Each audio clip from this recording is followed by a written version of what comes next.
Hello learners, आपका बहुत बहुत स्वागत है हमारे चैनल पे IT डॉट निवेश पे। और अब हम लोग देख रहे हैं, हम लोग आज से IT डॉट निवेश पे अपनी लास्ट टाइम रिवीजन की एक सीरीज चालू करने जा रहे हैं, जो कि BCA स्टूडेंट्स के लिए है बेसिकली। और आज हम लोग फंडामेंटल मतलब पहला सब्जेक्ट NBCA का 101 कोड है, fundamentals of computers and its application. इसके हम सारे बहुत मोस्ट इम्पॉर्टेंट क्वेश्चंस देखेंगे, जो कि 90% उम्मीदें हैं जिसकी क्वेश्चंस में आने की। और आज हम लोग ये पूरा सिलेबस पहले कवर करेंगे, उसके बाद एंड टू एंड में मैं लास्ट वीडियो में हम लोग कुछ इंपॉर्टेंट क्वेश्चन आपको अलग से दे देंगे कि 8 क्वेश्चंस की सीरीज दे देंगे कि ये 8 क्वेश्चंस आप पढ़ के जाइए एटलीस्ट।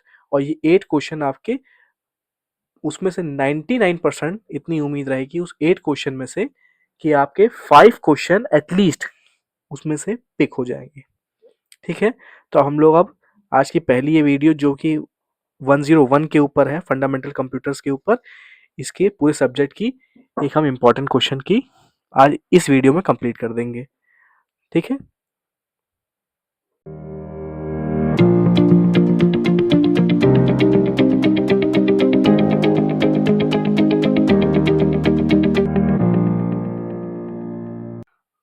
आज की क्लास चलिए शुरू की जाए।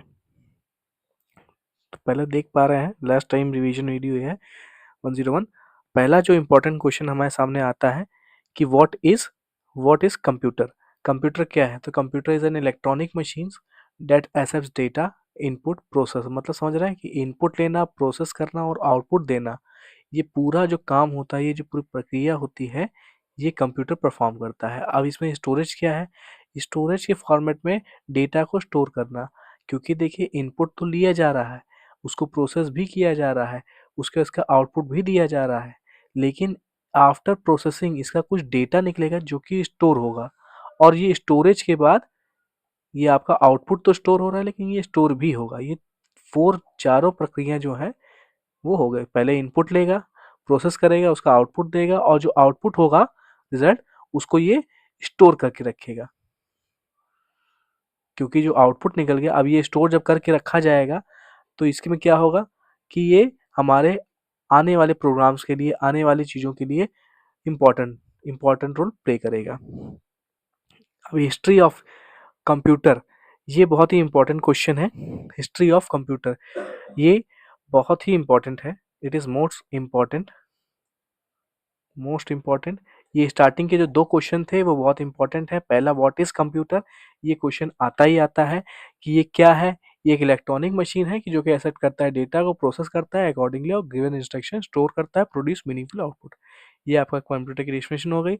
अब ब्रीफ हिस्ट्री में आते हैं, तो हिस्ट्री में सबसे पहले कंप्यूटर कहाँ से उत्पाद हुआ था? तो सबसे पहले क्या हुआ था, इसके टोटल 5 लेवल है। पहले आप ये ध्यान दे लीजिए, इसके टोटल 5 लेवल्स हैं।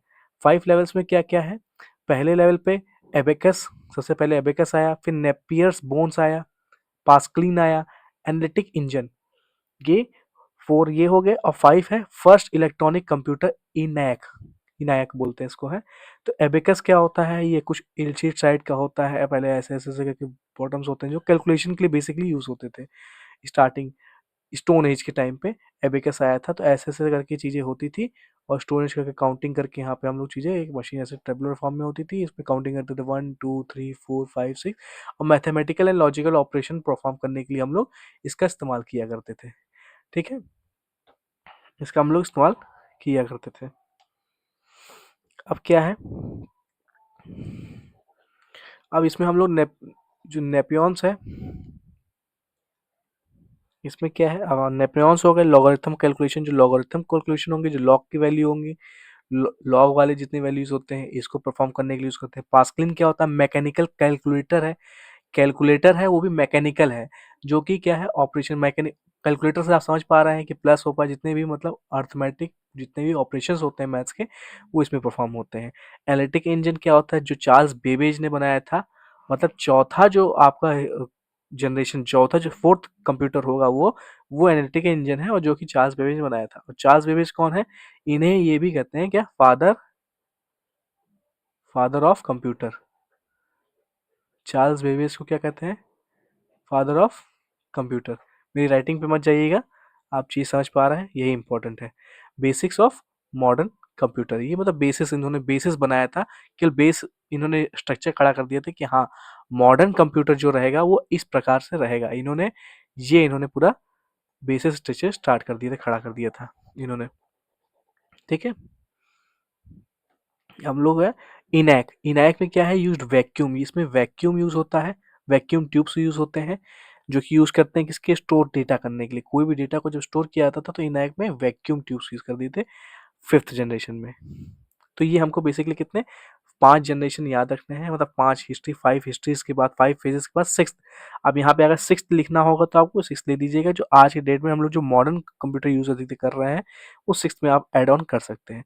लेकिन अगर आप 5 लिख के लेके आएंगे अपने एग्जामिनेशन में तो ये आपको नंबर लमसम पूरे मिलेंगे। इसके बारे में थोड़ा सा आप गूगल कर लीजिएगा, चीज़ें कर लीजिएगा, और अगर डिटेल में आपको जानना हो। लेकिन अगर आप इतना भी लिख देते हैं इसके बारे में, और इसमें ये भी है कि पेपर में आपको क्या है, पेपर में आपको वहाँ पे कुछ ना कुछ कहानी बनानी आनी भी चाहिए।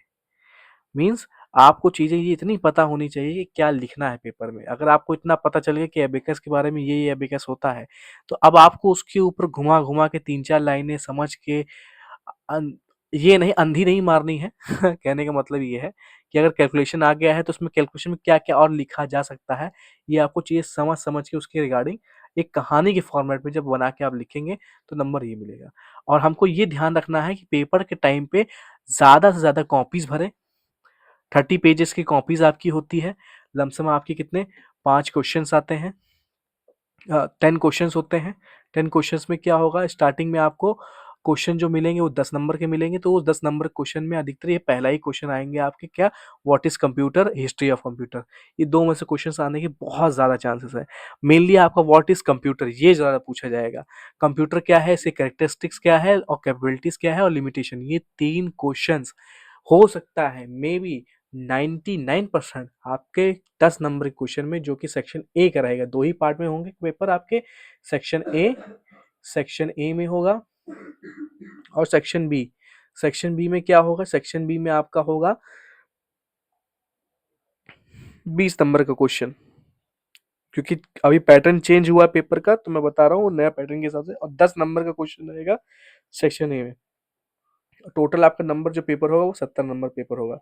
तो अब देख लीजिए आप, 2 3 जा 6, यहाँ पे क्या होगा, 3 क्वेश्चन आपको सेक्शन बी से करने होंगे। सेक्शन बी से आपको 3 क्वेश्चन करने होंगे। इस 3 क्वेश्चन में से लमसम आपको 10 क्वेश्चन होंगे। 10 क्वेश्चन में से आपको कल 3 क्वेश्चन करने हैं। और इसमें क्या है, सेक्शन ए में आपको 2 क्वेश्चन होंगे, 2 क्वेश्चन दिए रहेंगे। 2 क्वेश्चन में से आपको केवल 1 क्वेश्चन करना होगा, जो कि 10 नंबर का होगा। और वो मेनली 101% आपका व्हाट इज कंप्यूटर ही यही पूछेगा, या तो ये कैपेबिलिटीज, कैरेक्टरिस्टिक्स ये पूछ लेगा। और सेक्शन और में होता है, और में भी चीजें होंगी। मान लीजिए सेक्शन ए है तो उसमें व्हाट इज कंप्यूटर पूछा है, तो सेकंड क्वेश्चन हो सकता हो कुछ और भी में भी पूछ ले, व्हाट जैसे मार्क पूछ ले history of computer, generation of computer पूछ ले। बात समझ पा रहे हैं ना, जनरेशन ऑफ कंप्यूटर। तो ये सब चीजें आपको पूछेगा। तो जनरेशन में भी यही आप लिख सकते हैं कि एबेकस पहले आया, जनरेशन सी जनरेशन वेरीज किए गए हैं, चीजें की हैं, आप लिख दीजिएगा। कैरेक्टरिस्टिक्स में क्या है, कैरेक्टरिस्टिक्स में आप लिख दीजिएगा speed, accuracy, intelligence, storage, automation, versatility. Speed क्या है कि स्पीड, बहुत ज़्यादा स्पीड है, स्पीडी कंप्यूटर है, स्पीड देता है। हम कोई भी चीज़ लिखते हैं करते हैं तो वो बहुत स्पीड में काम करता है। तो परफॉर्म्स मिलियंस ऑफ कैलकुलेशन पर सेकंड, मिलियंस ऑफ कैलकुलेशन को पर सेकंड में कर देता है, जो कि एक ह्यूमन टेंडेंसी होती है, हम लोग कैलकुलेट करने में बहुत टाइम लेते हैं, वो तुरंत हो जाती है। एक्यूरेसी, एकदम एक्यूरेट आंसर देता है, मतलब करेक्ट आंसर देना, ज़्यादा स्पीड में काम करना और एक्यूरेट आंसर देना, करेक्ट आंसर देना, ये इंपॉर्टेंट है।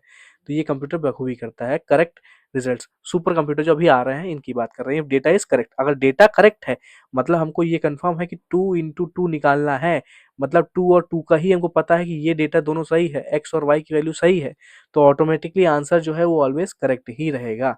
इसमें कहने का मतलब ये है। डिलीजेंस क्या है, नेवर गेट्स टियर्ड, कि भैया कभी भी थकेगा नहीं। हम लोग जैसे ह्यूमन होते काम करके थक जाते हैं, लेकिन ये कभी नहीं थकेगा। इसको कल पावर बैकअप देते रहिए आप, बैटरी इसकी फुल्ली चार्ज रखिए, पावर सप्लाई देते रहिए, ये कभी नहीं थकेगा, कभी नहीं बोलेगा कि नहीं आज मुझे करने का मन नहीं है, या चीज़ें है। ये इंटेलिजेंस इसका मीनिंग होता है। स्टोरेज, ये अपने अंदर बहुत से वॉल्यूम ऑफ डेटा स्टोर कर सकता है, can store large amount of data in it. Automatically इसके अंदर large amount of data attach हो सकता है। वर्ड्स अब इसमें होते हैं ऑटोमेशन। ऑटोमेशन क्या है? ऑटोमेटिकली, ये ऑटोमेटिकली वर्क करता है। क्या है? Automatically once programmed.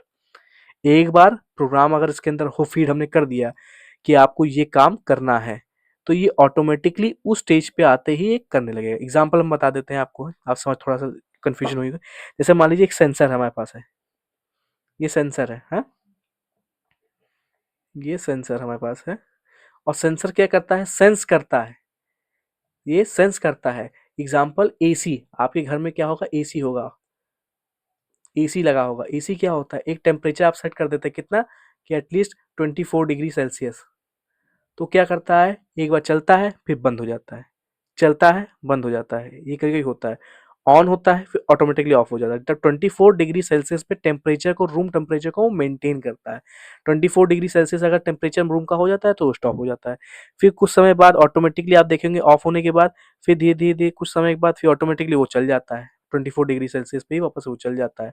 उसका रीजन ये है कि जब 24 डिग्री से ज्यादा टेम्परेचर हो जाएगा, 24 हो जाएगा, 25 हो जाएगा, 26 हो जाएगा, तो वो ऑटोमेटिकली टेम्परेचर मेंटेन करने के लिए वो ऑन हो जाएगा। तो ये ऑटोमेशन है। ये क्या है? ऑटोमेशन है। तो ये वर्ड्स ऑटोमेटिकली वंस प्रोग्राम, एक बार प्रोग्राम अगर आपने कर दिया तो ये ऑटोमेटिकली करेगा। वर्सैटिलिटी, वर्सैटिलिटी ये क्या है? मैनी फील्ड में वर्सटाइल है। वर्सटाइल मीन्स मल्टीपल टास्क कर सकता है किसी भी फील्ड में। यूज्ड इन मैनी फील्ड्स, मतलब वर्सटाइल मतलब मल्टीपल टास्क नहीं है। मेरा कहने का मतलब है कि बहुत सी फील्ड में काम कर सकता है। जैसे कि एक इंजीनियर है, तो इंजीनियर केवल अपने अपने से रिलेटेड ही काम कर सकता है। कंप्यूटर इंजीनियर है तो कंप्यूटर रिलेटेड ही काम करेगा, मैकेनिकल काम नहीं करेगा। लेकिन मैकेनिकल इंजीनियर मैकेनिकल काम करेगा, कंप्यूटर इंजीनियर काम नहीं करेगा। लेकिन ये वर्सटाइल है, ये किसी भी मैकेनिकल का काम कर सकता है, कंप्यूटर का काम कर सकता है। ये कहने का मतलब है, ठीक है। ये इसकी कैरेक्टरिस्टिक्स हो गई। अब कैपेबिलिटीज क्या हो गई? इसके ऊपर आपको मेनली, जैसे हमने आपको वर्सटाइल बता दिया, इसको अच्छे से ब्रीफली अपनी लैंग्वेज में आपको डिफाइन करना होगा कि आप इसको बताना होगा कि वर्सटाइल क्या होता है, चीजें हैं, कैसे काम कर सकता है। इसका एक दो तीन एग्जांपल आप क्रिएट करके, जैसे मैंने अभी आपको एसी का एग्जांपल दिया ऑटोमेशन में, तो ऐसे ही आप भी एक एग्जांपल क्रिएट करके इसको लिख सकते हैं। लेंदी आपको आंसर लेकिन लिखना है, क्योंकि उसका रीजन बता दें, फर्स्ट ईयर में, फर्स्ट सेमेस्टर में, फर्स्ट ईयर के फर्स्ट सेमेस्टर में अधिकतर आपको लेंदी होने पे आंसर मिलता है।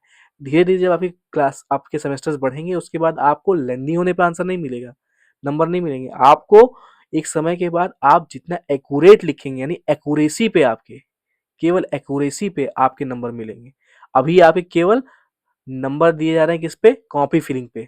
मेनली कॉपी फिलिंग और एक्यूरेसी दोनों चीजों पे है, लेकिन नंबर फिलिंग पे इंपॉर्टेंट जोर दिया जा रहा है। लेकिन आगे चलते चलते जब आप थोड़ा सा हायर क्लास में जाएंगे, हायर सेमेस्टर में जाएंगे, सेकंड थर्ड फोर्थ सेमेस्टर तक जाएंगे, तब वहां पे एक्यूरेसी आपकी चेक की जाएगी, ना कि नंबर ऑफ पेजेस भरने से काम चलेगा आपका, ठीक है।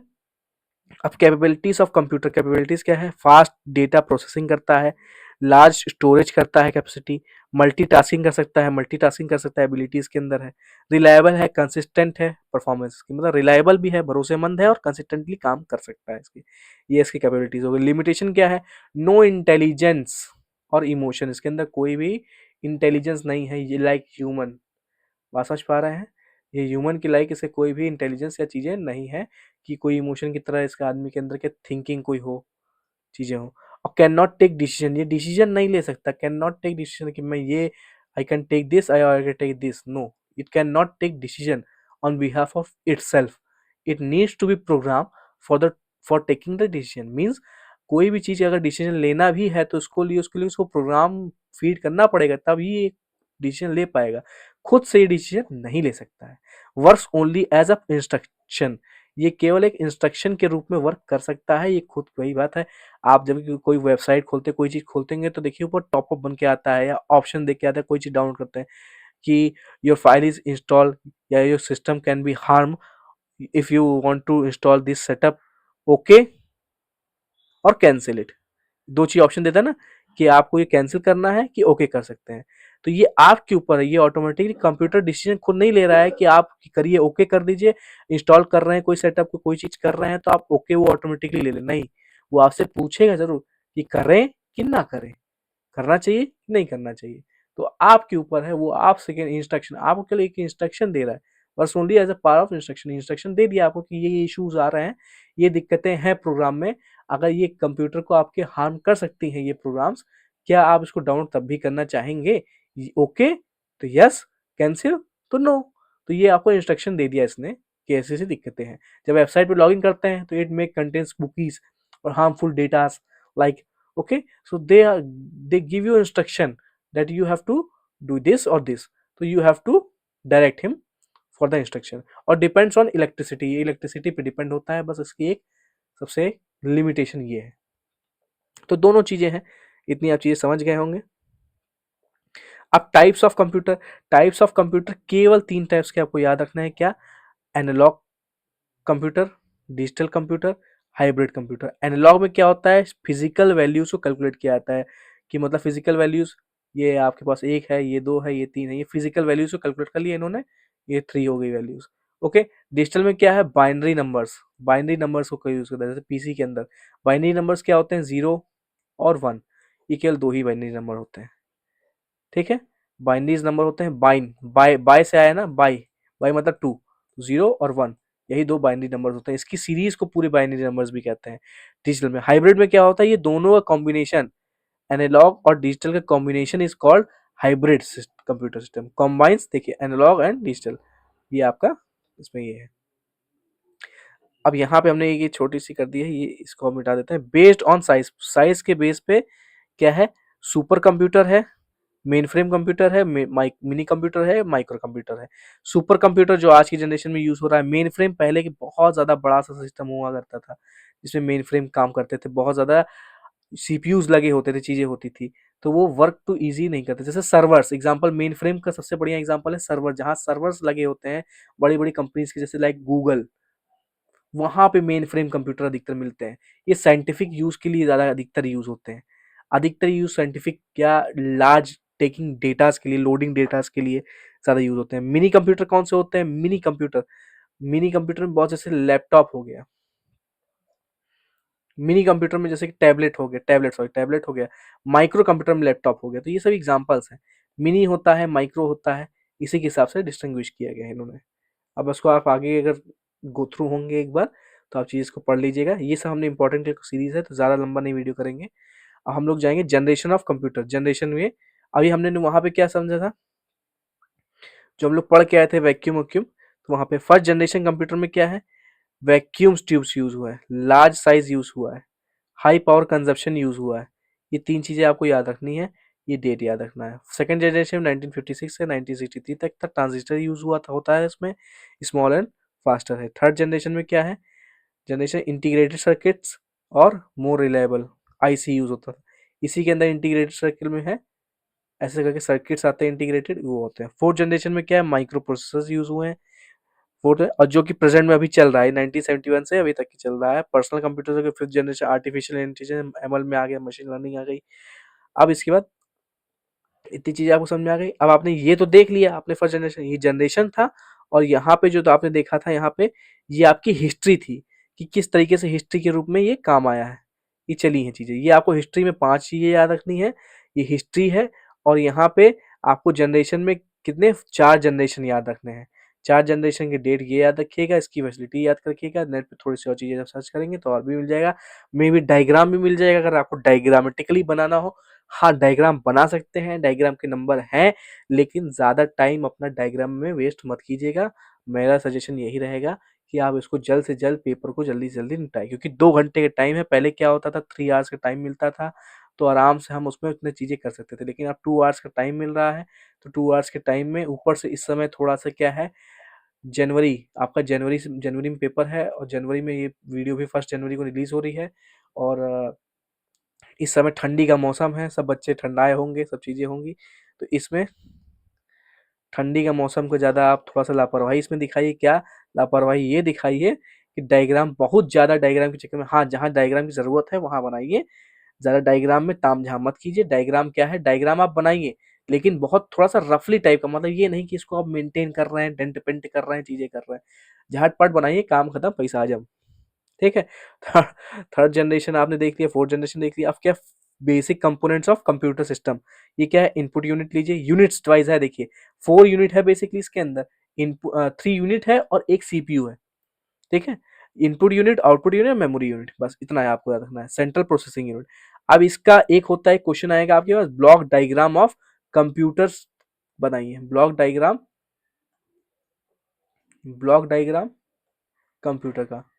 ये क्वेश्चन बहुत आता है, मोस्ट इंपॉर्टेंट है, मैं अभी उसके मैं बताऊंगा आपको। अब इसमें क्या है, input unit, central processing unit आपने देख लिया, मेमोरी यूनिट देख लिया, आप सीपीयू, ठीक ना। तो यहाँ पे पहले हम बना देते हैं, थोड़ा सा देख लेते हैं।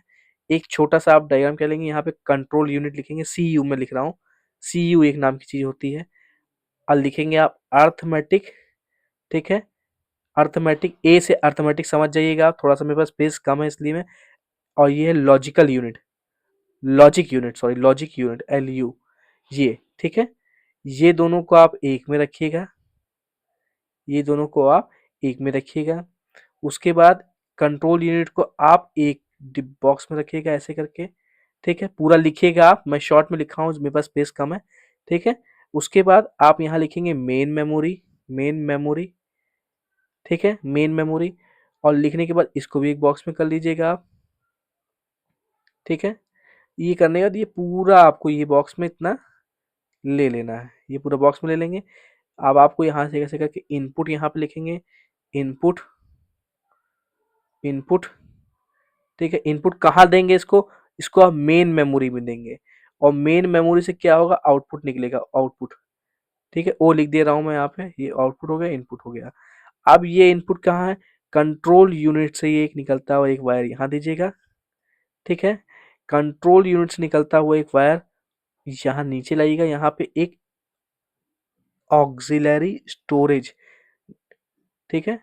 इस डायग्राम के बाहर, ये यहाँ तक के अंदर है, इसके बाहर यहाँ ऑक्सिलरी रखिएगा, और इसको dot dot dot dot dot करके ऐसे करके आप यहाँ पे लाके इसमें अटैच कर दीजिएगा, ठीक है।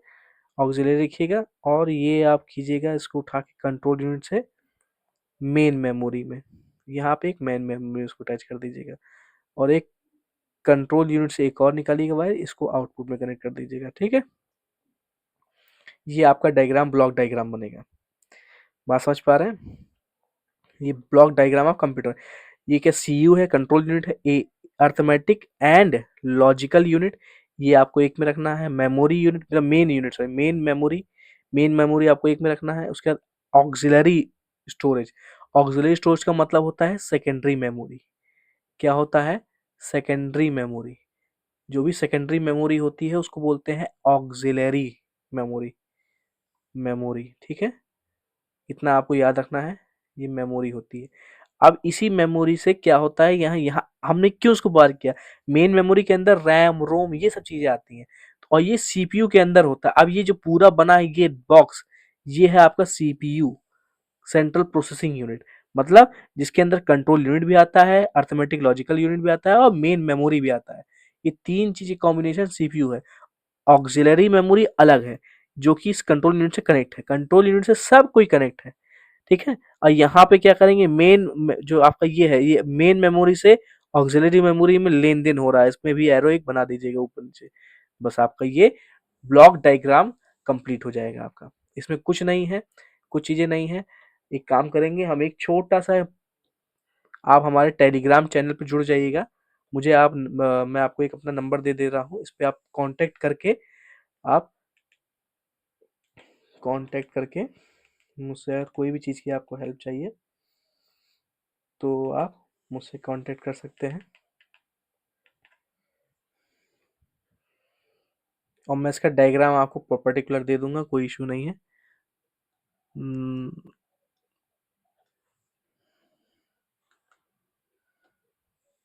9250800637, ये मेरा मोबाइल नंबर, कांटेक्ट नंबर है। इस नंबर पे आप मुझे व्हाट्सएप पे मुझे हाई लिख दीजिएगा, और कह दीजिएगा डायग्राम ऑफ ब्लॉक डायग्राम, तो मैं ब्लॉक डायग्राम का एक डायग्राम भी आपको व्हाट्सएप पे ही सेंड कर दूंगा, ठीक है।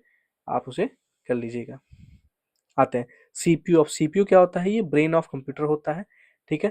पार्ट्स ऑफ सीपीयू क्या है, ए कंट्रोल यूनिट, अर्थमेटिक यूनिट, जैसे कि मैंने बताया आपको, ठीक है। सीयू और एएलयू, मेन मेमोरी भी पार्ट होता है, लेकिन इसको मेनली ऑपरेशन में ज़्यादा नहीं कंसिडर किया जाता है, ठीक है। पार्ट्स में मेनली दो, यूनिट वाइज में अगर देखा जाए तो दो ही पार्ट होते हैं। यूनिट वाइज में अगर देखा जाए तो ये दो ही पार्ट होते हैं, क्योंकि क्या होता है, ये सेंट्रल प्रोसेसिंग यूनिट, ये यूनिट है देखिए, तो इसमें दो पार्ट, दो यूनिट्स होते हैं, ठीक है, ये याद रखना है। डायग्राम में दिखाएंगे तो आप पूरा चारों तीनों चीज दिखाएंगे, मेन मेमोरी भी मेंशन करेंगे आप उसमें, ठीक है, लेकिन इसमें नहीं, इसमें आप दो पार्ट दिखाएंगे। Arithmetic control unit, control units क्या होता है, पूरे ऑपरेशंस को जो कंट्रोल करता है, डायरेक्ट डेटा फ्लो को मेंटेन करता है। अर्थमेटिक में क्या होता है, अर्थमेटिक ऑपरेशन और लॉजिकल ऑपरेशन जो परफॉर्म करता है। अब मेन मेमोरी में हम आएंगे तो मेन मेमोरी क्या होता है, मतलब सॉरी, मेमोरी और मेमोरी टाइप्स में, ठीक है, तो memory stores data and instruction, data और इंस्ट्रक्शन को स्टोर्स करता है, ठीक है। टाइप्स ऑफ मेमोरी क्या है, प्राइमरी मेमोरी एक ये, सेकेंडरी मेमोरी, जैसे मैंने अभी आपको बताया, प्राइमरी मेमोरी इसे बोलते हैं मेन मेमोरी, मेन मेमोरी, ठीक है। और ये क्या है, ऑक्सिलरी मेमोरी, ठीक है, ये आपको ध्यान रखना है। तो रैम क्या है, random access memory, read only memory और कैच। हार्ड डिस्क है, सीडी है, कॉम्पैक्ट डिस्क, ठीक है, पेन ड्राइव है, ये चीजें आपकी सेकेंडरी मेमोरी है। पेन ड्राइव आप समझ रहे हैं, एक छोटी चिप्पी होती है ऐसे टाइप में, जिसमें क्या होता है, आपका डेटा स्टोर होता है, ठीक। एसडी लिखा होता है यहाँ पे, सैनडिस्क, सैनडिस्क करके एक कंपनी होती है, उसकी भी होती है, सैनडिस्क होता है, एचपी का होता है, बहुत ब्रांड होते हैं, लेकिन सैनडिस्क बहुत फेमस है एसडी कार्ड करके। लोग बोलते होंगे एसडी कार्ड दे दीजिए, एसडी कार्ड, तो वो भी होता है, सैनडिस्क का ही शॉर्ट फॉर्म होता है। हार्ड डिस्क क्या होता है, हार्ड डिस्क समझ ही रहे हैं, जो कंप्यूटर के अंदर होता है, बड़ा सा होता है, ठीक है। अब तो इंटीग्रेटेड आईसी आ गए हैं, इंटीग्रेटेड सर्किट्स आ गए हैं, तो उसकी वजह से डिक्रीज हो गया, लेकिन हार्ड डिस्क बड़ा टाइप में होता है, बॉक्स टाइप में छोटा सा, जो बड़े बड़े कंप्यूटर्स होते हैं उसमें, कंप्यूटर्स में लगा होता है मेनली, डेस्कटॉप वाले। लैपटॉप्स में तो अब इंटीग्रेटेड सर्किट ही आते हैं, आईसी ही आते हैं, उसमें फॉर्मेट में हार्ड डिस्क आते हैं, बहुत से, बहुत जगह मैंने ऐसे देखा। रैंडम एक्सेस मेमोरी देखिए, आप देख रहे हैं, ये क्या करता है, टेम्परेरी मेमोरी होती है और वॉलेटाइल होती है, मतलब अगर डेटा, अगर आपका सिस्टम अचानक से ऑफ हो जाए तो डेटा जो होगा वो आपका लॉस हो जाएगा। क्यों, क्योंकि ये वॉलेटाइल है, टेम्परेरी है, उसी टाइम के लिए तब तक की स्टोर है जब तक कि आपका काम हो रहा है, जहां आपका काम खत्म, जहां आपकी चीजें खत्म, वो तुरंत लॉस, ओके। ये फास्ट एसेस, ये फास्ट बहुत तेज है, ये फास्ट एसेस कर सकता है। रोम क्या है, read only memory, permanent memory होती है ये, नॉन वोलेटाइल होती है, स्टोर्स बूटिंग इंस्ट्रक्शन, ये बूटिंग इंस्ट्रक्शन को स्टोर करते हैं। अब ये क्वेश्चन बहुत आता है, डिफरेंस बिटवीन रैम और रोम, रैम में और रोम में ये डिफरेंस बहुत आता है। और एक आता है S D, sorry, S RAM, RAM के अंदर जब जाएंगे तो डी रैम, ये दो चीजें बहुत आती हैं, एस रैम, डी रैम, ठीक है। एस रैम मतलब स्टैटिक डायनेमिक, रैम तो सही रहेगा, एस मतलब स्टैटिक हो जाएगा, डी मतलब डायनेमिक हो जाएगा, ठीक है। लेकिन अभी हम लोग को पहले ये देखना है कि डिफरेंस बिटवीन रैम और रोम, ये वोलेटाइल होता है, ये नॉन वोलेटाइल होता है। वोलेटाइल आपने पढ़ लिया क्या होता है, टेम्पररी होता है, परमानेंट होता है। रीड एंड राइट काम ऑपरेशन काम करता है, कि भाई खड़ा खड़ा कर रीड करता है, राइट लिखता है, ये रीड केवल करता है, ये फास्टर होता है, ये स्लोअर होता है, ये आपको डिफरेंस याद रखना है, ठीक है। इसके ऊपर डिफरेंस, अच्छा कोशिश कीजिएगा सारे आंसर ज्यादा से ज्यादा जितना हो पाए, जितना से जितना हो पाए वो पॉइंट में आंसर लिखने की कोशिश कीजिएगा, पॉइंट में, पॉइंट टू पॉइंट आंसर देने की कोशिश कीजिएगा, मतलब पॉइंट टू पॉइंट, पॉइंट पे पैराग्राफ ना लिखने की जगह, ज्यादा लंबा पैराग्राफ्स ना लिखने की जगह, आप सीधे के पॉइंट पॉइंट वाइज में लिखिएगा answer, point two point answer, ये कोशिश बहुत कीजिएगा। इसके एंड टू एंड मैं सबके अगर टिप दिया हूँ, जैसे कि exam tip, draw block diagram of computer for extra marks, देख रहे हैं मैंने ब्लॉक डायग्राम बताया। और right headings and points, use simple language, simple language जो आपको आती है, आपको भले ही इंग्लिश अगर आपको नहीं आती है तो कोई इशू नहीं है, आपको जैसे आता है वैसे कंफर्टेबली आप काम करिए। अब यूनिट 1 हो गया आपका, जो कि 10 नंबर का था, अब आपके जो यूनिट 2 से देते होंगे वो 20 नंबर क्वेश्चन अब आपके आएंगे, ठीक है। अब हम लोग स्टार्ट करते हैं सीपीयू, प्रोसेसर, जहां बोलते हैं प्रोसेसर वहां मेनली आप समझ जाइए, प्रोसेसर का मतलब ही एक होता है दूसरा सीपीयू, मतलब सीपीयू को ही दूसरा नाम है प्रोसेसर। अब हम ये क्या कर रहे हैं क्योंकि इसका नाम ही है सेंट्रल प्रोसेसिंग यूनिट, प्रोसेसिंग का मतलब यही होता है प्रोसेसर यूनिट, ठीक है। ये सेंटर में रहता है इसलिए सेंट्रल प्रोसेसिंग यूनिट। ये ब्रेन ऑफ अ कंप्यूटर कहलाता है, क्या कहलाता है, ब्रेन ऑफ अ कंप्यूटर। ये परफॉर्म क्या करता है, calculation and controls all operations of computer, ठीक है। फंक्शंस में आते हैं तो ये फेच करता है इंस्ट्रक्शन, डिकोड्स करता है इंस्ट्रक्शंस को, डिकोड्स करना मतलब टुकड़ों में विभाजित करना, फेच करना मतलब कहीं डेटा अगर इंस्ट्रक्शन पड़ा हुआ उसको फेच करके लेके आना काम करने के लिए, एग्जीक्यूट करना, इंस्ट्रक्शन पड़ा है उसको एग्जीक्यूट करना। ठीक, controls input output option, input और आउटपुट दोनों ऑपरेशंस को कंट्रोल करना। टाइप्स ऑफ प्रोसेसर क्या होते हैं? Single core processor, single core processor, multi core processor, दो तरह के प्रोसेसर होते हैं। सिंगल कोर प्रोसेसर में क्या होता है, वन प्रोसेसिंग यूनिट होती है। इसमें क्या होता है, मल्टी टू और मोर प्रोसेसिंग यूनिट कोर होते हैं। मतलब समझ पा रहे हैं? सिंगल कोर प्रोसेसर एक प्रोसेसर होता है ऐसे, ठीक है ऐसे, इसके अंदर ये कोर लिख के आता है, यहाँ पे देखेंगे प्रोसेसर के ऊपर कोर लिख के आता है। ठीक है, ये कोर के अंदर अंदर विभाजित होता है। इसके जब खोलेंगे तो उसके अंदर देखेंगे कि ऐसे ऐसे डॉट डॉट ये पूरा बना हुआ है। अब इसको अगर टू पार्ट में कर देंगे तो ये वन पार्ट, ये टू पार्ट, ये कोर हो जाएगा। तो यही है सिंगल कोर और मल्टी कोर। जहां टू से ज्यादा हो जाएंगे, अब यही इसको ज्यादा कर देंगे, ये फोर कोर कर देंगे तो ये फोर हो जाएगा। डुअल मतलब यही डुअल इसी के अंदर होता है।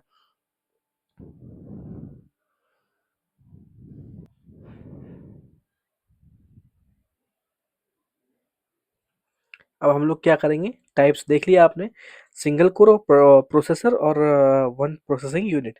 अब इसमें क्या है, यही थी हमने बताया था कि प्रोसेसर हम मतलब एक प्रोसेसर हम जब उठाते हैं तो देखे होंगे इंटेल का जैसे प्रोसेसर होता है, एएमडी का प्रोसेसर होता है, ये सब क्या है प्रोसेसर की कंपनीज अलग अलग जो निकालती हैं इस नाम से।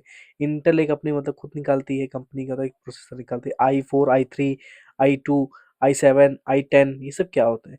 तो कोर क्या होता है, इसी का ही एक पार्ट। जैसे ये प्रोसेसर इतना बड़ा बना है, बॉक्स टाइप में बना होता है, और ये एक छोटा सा इसके अंदर ये जैसे कोर लिखा होता है, उसके अंदर कोर लिखा होता है, आई7 आई5 लिखा होता है। इसके जो पार्ट्स होते हैं ये इसी इसी को बोलते हैं डुअल कोड, कॉर्ड, इसी को कॉर्ड कहते हैं। और ये प्रोसेसर क्या होता है, मल्टी कोर प्रोसेसर, ये प्रोसेसर के ऊपर लिखा होता है, इसके अंदर भी यूनिट्स डिफाइन होती है। मतलब ये जो आपने चार पार्ट किया तो कॉर्ड हो गया, 1 2 3, सिंगल मतलब ये डबल, और ये थर्ड ट्राई हो गया, ये कॉर्ड हो गया, सिंगल बाय ट्राई और कॉर्ड। ठीक, ये चार तो हो गए, लेकिन अब इसी इसके ऊपर का जो कवर लगा हुआ है ये क्या है, ये आपका कोर डिसाइड करता है। ठीक है, कितने कोर का है, ठीक ना। इस कोर के हिसाब से ये डुअल और क्वाड और ये सब चीजें डिसाइन होती है। सिंग वन प्रोसेसिंग यूनिट मतलब एक सिंगल ही है, सब कुछ सिंगल है, कोई इशू नहीं है। ठीक है, ये टाइप्स में आ गया। अब Intel platinum Pentium and AMD processor, ये सब शॉर्ट में है लिखा है। इंटेल प्रोसेसर होते हैं पॉपुलर, ठीक, वाइडली यूज किया जाता है। ये इसके टाइप्स में था, इसकी फैसिलिटीज है, कैरेक्टरिस्टिक्स है कि पॉपुलर है, बहुत वाइडली यूज किया जाता है, हाई परफॉर्मेंस देता है, use in PCs and laptops. किसका, इंटेल का, इंटेल प्रोसेसर। ये हाईलाइटेड वन है, ये थोड़ा इसमें हाईलाइट नहीं हुआ है। पेंटियम प्रोसेसर, ये थ्री टाइप प्रोसेसर है इसमें डिस्कस इसमें हुआ है। पेंटियम क्या है, सीरीज में होता है ऑफ इंटेल प्रोसेसर, सीरीज में होता है। सीरीज समझते हैं, ऐसे ऐसे सीरीज, एक सीरीज है, ठीक, ये सीरीज में है। बेटर स्पीड देन अर्लियर यूपीयू, सीपीयू से ज्यादा बेटर है। एएमडी प्रोसेसर क्या होता है, alternative of Intel to Intel, alternative, Intel का अल्टरनेटिव है, ये कॉस्ट इफेक्टिव है, कॉस्ट अच्छा है इसका, कम है, इफेक्टिव है, आराम से यूज हो सकता है। Good performance for gaining multiple tasking आराम से इसमें परफॉर्म किया जा सकता है। अब हम क्वेश्चन में आते हैं, व्हाट इज मदरबोर्ड। ये भी क्वेश्चन इंपॉर्टेंट है। ये क्वेश्चन जो मैं इंपॉर्टेंट बोल रहा हूँ ना, वो सही में ही इंपॉर्टेंट है, वो आएगा ही आएगा। इतना मान चलिए कि हाँ 90% उम्मीद रहती है कि जो मैंने बोल दिया है ये आज ही आएगी। तो वो मेनली उम्मीद रहती है, आप अपने पास से भी चीजें प्रिपेयर करके जाइएगा, ये नहीं कि केवल यही क्वेश्चन प्रिपेयर करके जाइए। आप अपने भी टेक्स्ट बुक जो आपने ली होगी, कोई टेक्स्ट बुक ली होगी, कोई मटेरियल पढ़ रहे होंगे, स्टडी मटेरियल पढ़ रहे होंगे कहीं से, नेट से या कहीं से, उसको पढ़ के, या कॉलेज के आपके नोट्स होंगे उसको पढ़ के, या कोई प्रेफर चीज़ें की गई होंगी आपको कॉलेज की तरफ से या यूनिवर्सिटीज़ की तरफ से, उसको पढ़ के आप जाइएगा। ठीक है, और ये भी पढ़ के जाइएगा जो मैं बता रहा हूँ, देख लीजिएगा आप कौन सा सही है, क्या चीज़ें है। मदरबोर्ड क्या है, अब ये मेन सर्किट इन बोर्ड होता है। पूरा जो बोर्ड होता है उसके अंदर मेन सर्किट ही मदरबोर्ड होता है। क्यों, क्योंकि जो सर्किट होता है वो बोर्ड ही के ऊपर बनता है। ठीक है, सर्किट बोर्ड इसीलिए बोलते हैं इसको main circuit board of a computer. All components like CPU, RAM, storage device and expansion cards. Expansion card मतलब आपने कहीं देखा हो, कोई मोबाइल फोन आप लेते हैं तो क्या होता है, मोबाइल फोन लेने पे आपके पास क्या होती चीजें हैं, मोबाइल फोन जब आप लेते हैं तो क्या होता है, उसमें बोलते हैं कि ये एक्सपेंडेबल है। बात समझ पा रहे हैं, एक्सपेंडेबल है। 4 GB आपने रैम लिया है तो 4 GB आपके पास एक्सपेंडेबल है। बात समझ रहे हैं ना। जैसे मान लीजिए उसमें लिख रहे हैं फोर, एग्जाम्पल मैं बताता हूँ, एक मिनट। जैसे मान लीजिए आप लेते हैं 6 GB रैम का, कोई लेते हैं तो उसमें बोलता है, लिख के आता है 4 GB एक्सपेंडेबल, एक्सपेंडेबल, ठीक है। तो जो ये लिख के आता है 4 GB एक्सपेंडेबल, यही होता है क्या, एक्सपेंशन होता है, एक्सपेंशन कार्ड का इस्तेमाल किया जाता है, ठीक है। जो ये कनेक्टेड टू इट है, ये भी किस पे, मदरबोर्ड में ही लगता है। कंपोनेंट्स ऑफ मदरबोर्ड, अब कंपोनेंट्स ऑफ मदरबोर्ड में क्या है, सीपीयू का सॉकेट है, रैम स्लॉट्स है, बायोस चिप है, सीएमओस बैटरी है, एक्सपेंशन स्लॉट्स है, कनेक्टर्स एंड पोर्ट्स है। सीपीयू सॉकेट समझ में आया आपको, जो सीपीयू होता है उसका, एक सीपीयू मतलब प्रोसेसर, प्रोसेसर का एक सॉकेट होता है मदरबोर्ड पे, यानी जगह जहाँ पे प्रोसेसर इनबिल्ट किया जाए, जहाँ पे अटैच किया जाए, उतनी इनपुट स्पेस किसकी, प्रोसेसर की रखी जाती है, तो उसे ही बोलते हैं सीपीयू के लिए सॉकेट। रैम स्लॉट, रैम का भी स्लॉट होता है जो अटैच किया जाए। बायोस की भी एक चिप होती है, बेसिक इनपुट आउटपुट ऑपरेशन जो चिप होती है। सीएमओस बैटरी होती है, जो बैटरीज होती हैं जो आपके लैपटॉप या कंप्यूटर पे जो रन होती है। एक्सपेंशन स्लॉट, जैसे कि 4 GB 6 GB रैम लगाइए, 4 GB एक्सपेंशन मिल जाएगा आपको, ये स्लॉट्स अवेलेबल होते हैं। कनेक्टर्स एंड पोर्ट्स, कनेक्टर्स मिलते हैं, जैसे कि मान लीजिए एक लैपटॉप आपका है, ये आपका एक लैपटॉप है, ठीक है। ये आपका एक लैपटॉप है, अगर लैपटॉप है तो यहाँ पे देखेंगे आप, यहाँ पे एक मेमोरी कार्ड लगाने वो मेमोरी कार्ड लगाने के लिए, यूएसबी केबल लगाने के लिए यहाँ पे कनेक्टर्स दिए होंगे, पोर्ट्स दिए होंगे, जिसके थ्रू आप अपना डिवाइस, कोई अन्य डिवाइस कनेक्ट कर सकते हैं। एग्जाम्पल, मोबाइल फ़ोन आप कनेक्ट कर सकते हैं। एग्जाम्पल, यहाँ से आप ईयरबड्स कनेक्ट कर सकते हैं, जो कि ईयरबड्स अपने आप कान में लगा सकते हैं। यहाँ से आप कोई भी प्रोजेक्टर या कोई भी डिस्प्ले करने के लिए आउटपुट डिवाइसेस में कनेक्ट करके आप चीज़ें कर सकते हैं, तो ये सब कनेक्टर्स में आता है। फॉर्म फैक्टर क्या होता है, फॉर्म फैक्टर क्या होता है, ये साइज और शेप को डिजाइन करता है।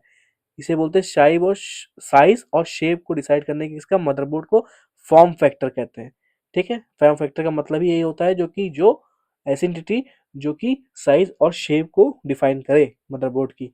एग्जाम्पल से क्या होगा, 80 माइक्रो 80X, इस नाम से जब मदरबोर्ड आप जब देखेंगे तो यहाँ मदरबोर्ड के ऊपर लिखा होता है कौन सा मदरबोर्ड होता है, 80 मदरबोर्ड, 80 माइक्रो 80X, तो ये साइज और फॉर्म को डिफाइन करता है। इसके ऊपर जब आप नेट पे थोड़ा सर्च करेंगे तो चीज़ें आपको साइज और चीज़ें डिफाइन प्रॉपर हो जाएंगी, हो जाएंगी। अब बायोस मतलब देखिए, basic input output system, basic input output system.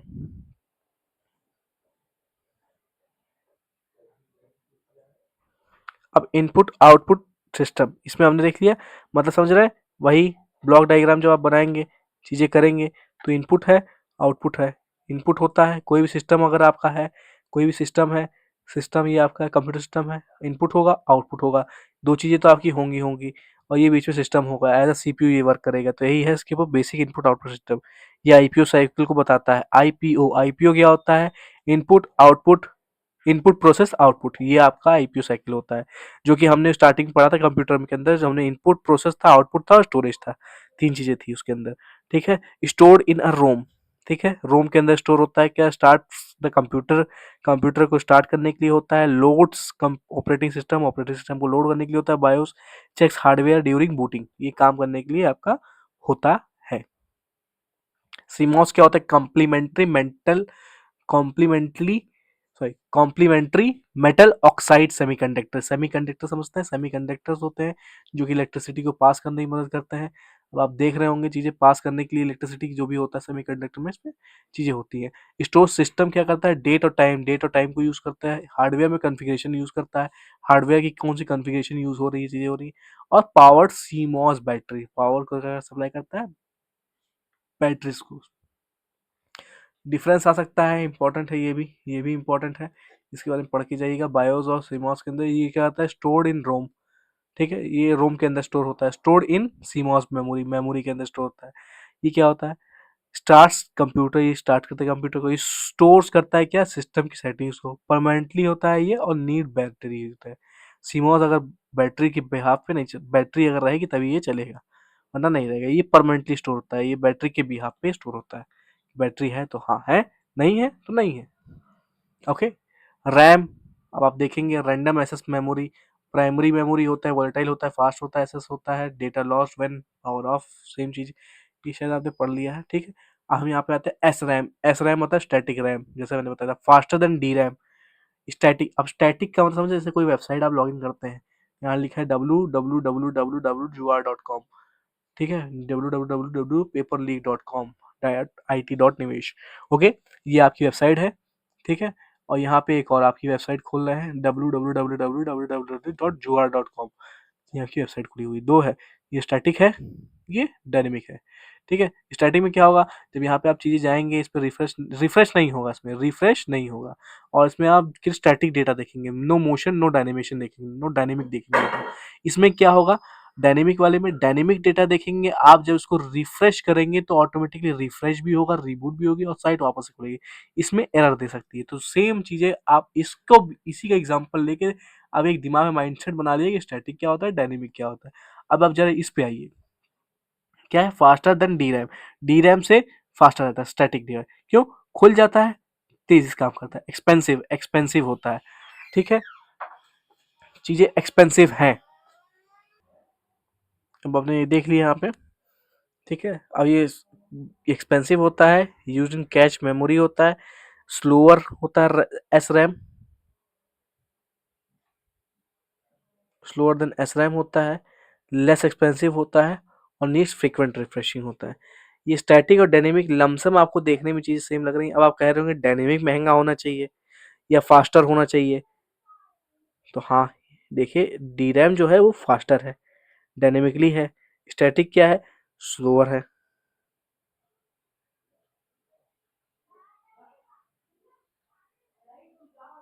नहीं नहीं नहीं, एक सेकेंड जरा देख लें।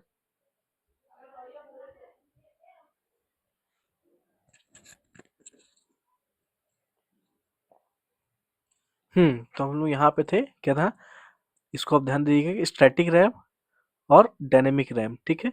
तो डायनेमिक रैम क्या होता है, स्टैटिक रैम से स्लोअर होता है, इन्होंने ये मेंशन किया गया है।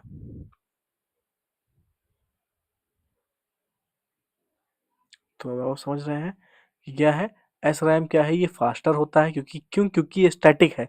और डी रैम क्यों है, क्योंकि इसको रिफ्रेश करना पड़ता है, जो रिफ्रेश करना पड़ता है तो इसलिए ये स्लो यूज में आ जाता है, और ये स्लो नहीं करते हैं, जैसे स्टैटिक वेबसाइट हम लोग आराम से उसको स्क्रॉल डाउन कर सकते हैं, चीजें कर सकते हैं, इसको रिफ्रेश करने की जरूरत होती है, तो रिफ्रेश करने पे क्या होता है, स्लोअर हो जाता है।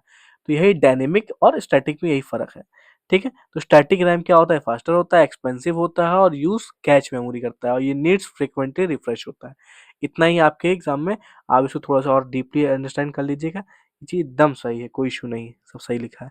डिफरेंस बिटवीन एस रैम और डी रैम, अब ये क्या है, तो हम लोग लिखेंगे फास्ट होता है S RAM, D RAM slow होता है, क्योंकि इस पर रिफ्रेश होता है, इस पर रिफ्रेश नहीं होता है, ये स्टैटिक डेटा है, स्टैटिक वेबसाइट है, ये डायनेमिक वेबसाइट है, ये कॉस्टली होता है, ये चीपर होता है, ये रिफ्रेश की नीड नहीं होती है इसमें, इसमें रिफ्रेश की नीड होती है। इसमें क्या होता है, मेमोरी, ये कैच मेमोरी लेता है, ये कैच मेमोरी नहीं, ये रिफ्रेश नहीं मांगता है, यही बात है, ठीक है। अब व्हाट इज बस, बसेस, बसेस, अब बसेस मतलब ये वाली बस नहीं जो बच्चों वाली बसेस होती हैं, जो आपने अपनी बस में स्कूल जब जाते होंगे तो देखे होंगे, ये बस, ये वाली बस नहीं, ये बस उसी तरीके से ये पाथवे होता है एक्चुअली, बस ये क्या है, पाथवे है, ये पाथवे, इसे बोलते हैं बसेस, ठीक है ना। ये जो पाथवे यहाँ से यहाँ बना हुआ ये, ठीक है, मतलब डेटा ए से लेके डेटा बी तक की जाने का जो पाथवे होगा, मान लीजिए ये डेटा है, डेटा ए, ये प्लेस है ए जहाँ पे डेटा, ठीक है, और ये प्लेस है बी, ठीक है। हमको एक नाम का डेटा है, डी नाम का डेटा है, ठीक है, डी नाम के डेटा को ए से बी ले जाना है, तो हम लोग क्या करेंगे, ये एक एक पाथवे क्रिएट कर देंगे, डेटा ए से मतलब पॉइंट ए से पॉइंट बी के बीच में हम एक पाथवे क्रिएट कर देंगे, जिसके थ्रू डेटा यानी डी, डी क्या है, डेटा, डेटा यहाँ से ए से बी तक पॉइंट तक की जाएगा, तो इसे ही बोलते हैं बस, ठीक है। कम्युनिकेशन, देखिए bus is a communication path that transfers data between two components of a computer. हम इसको मान लेते हैं एक कंपोनेंट, कंपोनेंट है कंप्यूटर का ए, कंपोनेंट है बी, तो यही डेटा ट्रांसफर हो रहा है। टाइप्स ऑफ बसेस में क्या है, अब टाइप ऑफ बसेस में डेटा बस है, एड्रेस बस है, कंट्रोल बस है, ये दो चीजें हैं। अब हम लोग क्या देख रहे हैं इसमें, टाइप्स ऑफ बसेस में हमने डेटा देखा, एड्रेस बस देखा, कंट्रोल बस देखा। अब डेटा क्या है, ये डेटा है, ये डेटा है, एक पार्ट ये है। एड्रेस क्या है, ये ए एक एड्रेस है, भी एक एड्रेस है। मतलब ए एड्रेस से बी एड्रेस तक की ये एक एड्रेस है ना। ए क्या है, ये एक पॉइंट भी है और ये खुद में एड्रेस भी है। बी क्या है, बी में पॉइंट भी है और एड्रेस में भी है। बी सिस्टम का ये एड्रेस है बी, ठीक है। ए सिस्टम का एड्रेस है ए, ठीक है। तो ये एड्रेस बस है। डेटा क्या है, डी, ठीक है। कंट्रोल बस क्या है, अब कंट्रोल बस यहाँ से यहाँ तक कि पूरे जो ऑपरेशन हो रहा है, डेटा फ्लो हो रहा है, उसको कंट्रोल करता है, ठीक। ट्रांसफर कंट्रोल सिग्नल मतलब कंट्रोल सिग्नल्स को ट्रांसफर जो होते हैं, जो ट्रांसफर कंट्रोल सिग्नल्स होते हैं उसे कंट्रोल किया जाता है, ठीक। डेटा बस क्या होता है, ट्रांसफर डेटा, डेटा को ट्रांसफर करता है। एड्रेस क्या है, ट्रांसफर मेमोरी एड्रेसेस। अब मेमोरी एड्रेस ना, ये बी क्या है, ये मेमोरी एड्रेस है। मतलब मेमोरी के अंदर एक जगह जिसको एलोकेट कर दिया नाम बी से। मतलब पूरी मेमोरी, अगर मान लीजिए ये पूरी आपकी एक मेमोरी है, तो इस मेमोरी में हमने एक छोटी सी प्लेस ले ली ए और एक छोटी सी प्लेस ले ली बी, ठीक है। ए से बी तक की अब ये मेमोरी नेम हो गया ना, तो इस मेमोरी में एड्रेस हो गया, बी नाम में एड्रेस है, ये बी एक एड्रेस है, ए एक एड्रेस है, तो यही हमने बताया कि ट्रांसफर होना, ठीक है। अब ये हमने टाइप्स ऑफ बसेस देख लिया। हमने यूटिलिटी बसेस क्या होता है, ये फास्टर डेटा ट्रांसफर करता है, बेटर कोऑर्डिनेट करता है बिटवीन कंपोनेंट्स, ये यूटिलिटी होता है। ऐड ऑन कार्ड्स क्या होता है, एक्स्ट्रा हार्डवेयर जो भी होते हैं कंपोनेंट्स इंसर्टेड इनटू मदरबोर्ड के अंदर, उन्हें बोलते हैं for new feature, add new feature के लिए वो ऐड ऑन कार्ड्स होते हैं। एग्जाम्पल जैसे ग्राफिक कार्ड भी होता है, एक छोटा सा है कि add on feature, new features add करने के लिए इसमें इस्तेमाल किया जाता है। देखिए ग्राफिक कार्ड्स हो गया, साउंड कार्ड हो गया, नेटवर्क कार्ड हो गया, ये सब ऐड न्यू फीचर करते हैं ना। अगर नहीं ऐड करेंगे तब भी चलेगा, लेकिन ये सब क्या नए फीचर ऐड करने के लिए, ये क्या करते हैं, फीचर्स ऐड करते हैं बेसिकली। क्या करते हैं, फीचर्स ऐड करते हैं, ठीक है। अब ये आपका यहाँ पे यूनिट 2 भी कंप्लीट हो गया है, ठीक है। एग्जाम राइटिंग टिप्स भैया यही है आपके लिए, क्लियर हेडिंग बनाइए, हेडिंग बहुत क्लियर रखिएगा। अगर आप पूरी आंसर शीट, आपकी ये आंसर शीट है, तो आंसर शीट में आप आंसर यहाँ लिखिएगा, ऐसे करके बीच हेडिंग में लिखिएगा एकदम आंसर 2, अगर 2 कर रहे हैं तो 2, और ये हेडलाइन करिएगा और फिर आंसर यहाँ से लिखना स्टार्ट कीजिएगा, ABCD XYZ। और हाँ, अगर सेक्शन ए का कर रहे हैं तो यहाँ ऊपर सेक्शन भी मेंशन जरूर कीजिएगा, सेक्शन कौन सेक्शन का कर रहे हैं। ये आपका देखने का पूरा पेपर का पैटर्न रहेगा। बीच में हेडिंग लिखने से कोई कंफ्यूजन नहीं होती है, बस इतना है, ठीक है। और अगर हो सकेगा तो इसमें डायग्राम बना के, जितना डायग्रामेटिकली काम करेंगे उतना अच्छा रहेगा। पॉइंट्स में लिखिए, डायग्रामेटिकली लिखिए, बहुत अच्छा है डायग्राम में, लेकिन डायग्राम में इतना टाइम ना लगा दीजिए कि आपका बाकी का पेपर छूट जाए। डायग्राम आपको बनना है, लमसम आपको अगर 10 नंबर का आंसर है तो उसके अंदर गिरी से गिरी हालत में आपको 3 से 4 पन्ने भरने हैं, ठीक है। अगर आपका 20 नंबर का आंसर है तो आपको near about minimum to minimum 7 pages तो भरने ही भरने हैं पर आंसर। 7 पेजेस में 7 टू आपको नियर अबाउट 12 पेजेस, इतने तो आपको भरने ही पड़ेंगे अगर आपको 20 में से 20 नंबर चाहिए, ठीक है। तो आपको अपना राइटिंग स्पीड मतलब बहुत तेजी से बढ़ा के काम करना होगा, ठीक है। पॉइंट्स में यूज करेंगे, पैराग्राफ में नहीं लिखेंगे तो पॉइंट्स में रहनी चीज हो जाएंगी, ठीक है। अब यूनिट 3 में अब आते हैं। यूनिट 3 में क्या, इनपुट डिवाइस क्या है। इनपुट डिवाइस अब जान गए हैं, इनपुट लेने के लिए ये आपका एक सिस्टम है, CPU है, ठीक है। ये इनपुट ले रहा है, ये इनपुट ले रहा है यहाँ पे, ठीक है। ये आउटपुट दे रहा है आपका, ये दो चीज़ आपने समझ ली है, ठीक है। और ये क्या है, CPU है या प्रोसेसर आप बोल दीजिए, ठीक। इनपुट डिवाइस है use to enter data instruction into the computer. अब ये CPU मतलब ये कंप्यूटर सिस्टम हो जाए, ठीक है। ये आपका हो गया इनपुट। अब इनपुट में क्या है, कीबोर्ड यूज होता है, कीबोर्ड है, माउस है, स्कैनर है, बारकोड रीडर है, लाइट पेन है, डिजिटाइज पर है। जैसे मान लीजिए कीबोर्ड, कीबोर्ड क्या है, टिट टाइप करते हैं आप हैं, वो इनपुट डेटा जाता है टाइपिंग। माउस क्या है, माउस की मदद से आप इधर उधर माउस करते हैं, पॉइंटर करते हैं, सब चीज़ें आती हैं। स्कैनर क्या है, स्कैन से कोई भी डॉक्यूमेंट स्कैन करते हैं PDF के फॉर्मेट में या चीज़ें करके, तो वो स्कैन को किया है। बारकोड रीडर क्या है, बारकोड रीडर का जो एक जो होता है, जब आप कोई शॉपिंग मॉल में जाते हैं तो ऐसे करके एक डिवाइस आता है जो ऐसे करके ऐसे करके ऐसे होता है, यहाँ पे एक वाइट रेड कलर की लाइट होती है, वो क्या करती है, ऐसे डिटेक्ट करती है। और ये क्या होता है, बारकोड, हर एक पैकेजिंग के ऊपर ऐसे ऐसे ऐसे ब्लैक कलर के ऐसे ऐसे बारकोड बने होते हैं। उसको मान लीजिए कोई पैकेट है, ठीक है, बिस्किट का पैकेट है कोई, उसके पीछे देखते हैं कि बारकोड बना होता है, तो उसको खड़ा से स्कैन करता है, फैच कर देता है और पता चलता है, कंप्यूटर फीड हो जाता है, ये बारकोड रीडर है। लाइट पेन है, कोई भी पेन से राइटिंग के लिए काम आता है। लाइट पेन जैसे कि लाइट टचिंग के लिए होता है कि लाइट आप मतलब कोई भी चीज़ है लाइट पेन के थ्रू लिखा जाता है। डिजिटलाइज टैबलेट टैबलेट जो डिजिटलाइज टैबलेट है उसके अंदर राइटिंग स्किल्स भी होती है, राइट भी कर सकते हैं, चीज़ें कर सकते हैं। डिजिटल होता है तो आप उसके अंदर वीडियोस ग्राफिक्स अच्छे से देख सकते हैं, चीज़ें कर सकते हैं। डिजिटलाइज टैबलेट होता है वो एज आ इनपुट यूज होता है, ठीक है। टच स्क्रीन जब मोबाइल फोन यूज करते हैं तो उसके अंदर क्या करते हैं, कोई एप्लीकेशन ओपन करते हैं, कोई टेक्स्ट करते हैं तो उसको क्या करते हैं, टच स्क्रीन के माध्यम से करते हैं। जब टच स्क्रीन की यूज करते हैं तो उसका क्या होता है, इनपुट होता है, ठीक है। कीबोर्ड, और कीबोर्ड के ऊपर आते हैं। अभी तक हम लोग कॉमन इनपुट डिवाइस देख रहे थे, अब थोड़ा सा हम लोग ब्रीफ में जाएंगे। कीबोर्ड अब आप उसको थोड़ा पढ़ लीजिएगा। हाँ, डिस्क्रिप्शन में आपको ऐसे ऐसे करके डिवाइड करके लिखिएगा आप।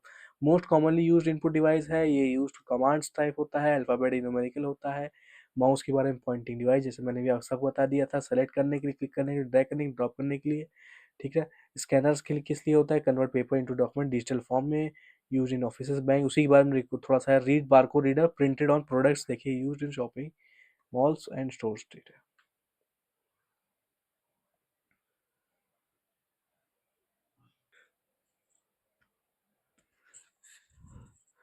हमने अभी देखा कि बारकोड रीडर था।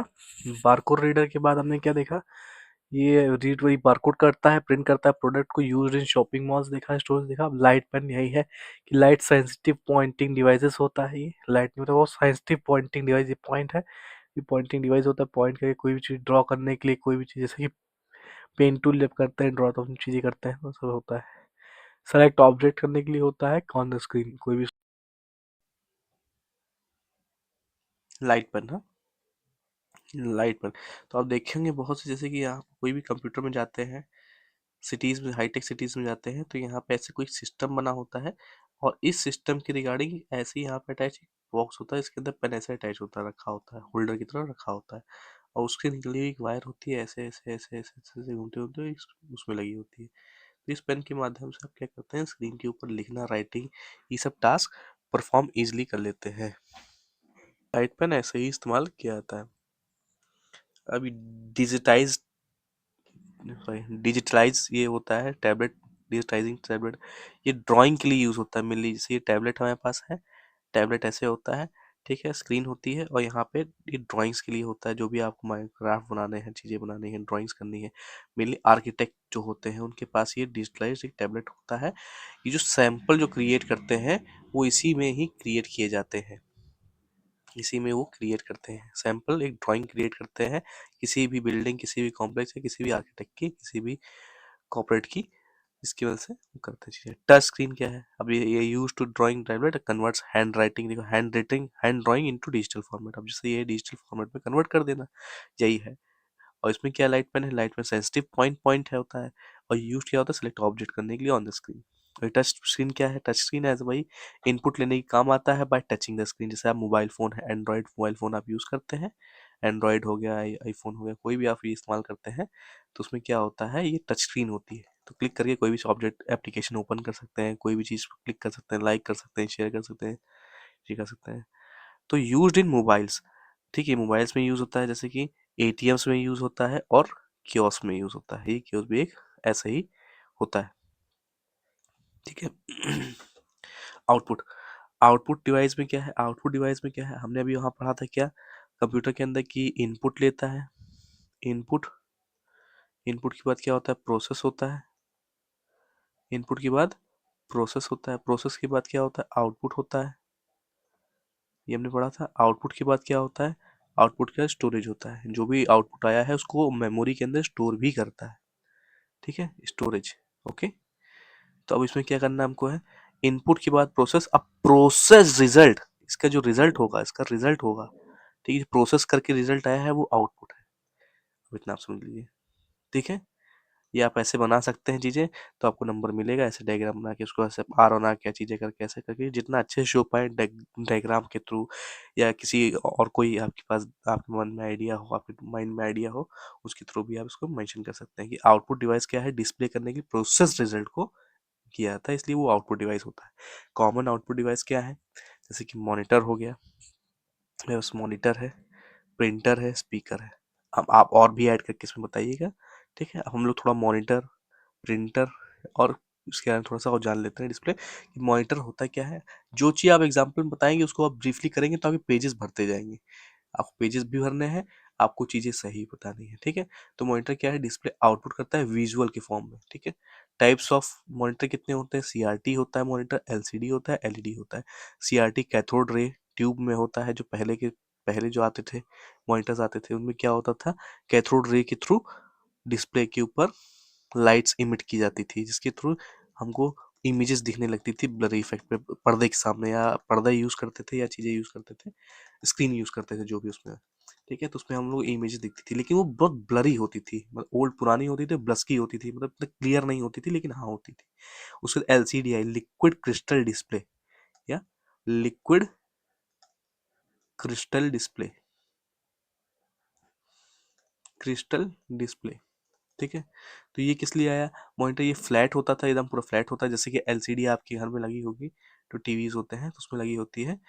तो इसमें क्या होता है, फ्लैट होता है और लाइट इमिट करती है आराम से, इसमें ज़्यादा इशू नहीं होते हैं। फिर एलईडी आ गई। अब एलईडी क्या है, एडवर्टीजमेंट के लिए जो बाहर बोर्ड्स लगे होते हैं जिसमें एलईडी देखिए लाइट जलती होती है, डॉट डॉट डॉट डॉट होते होंगे, उसमें क्या होता है, डायनेमिक होता है, उसमें स्क्रीन चेंज होती रहती है, एडवर्टीजमेंट चेंज होता है, तो चीज़ें चेंज होने लगती थी।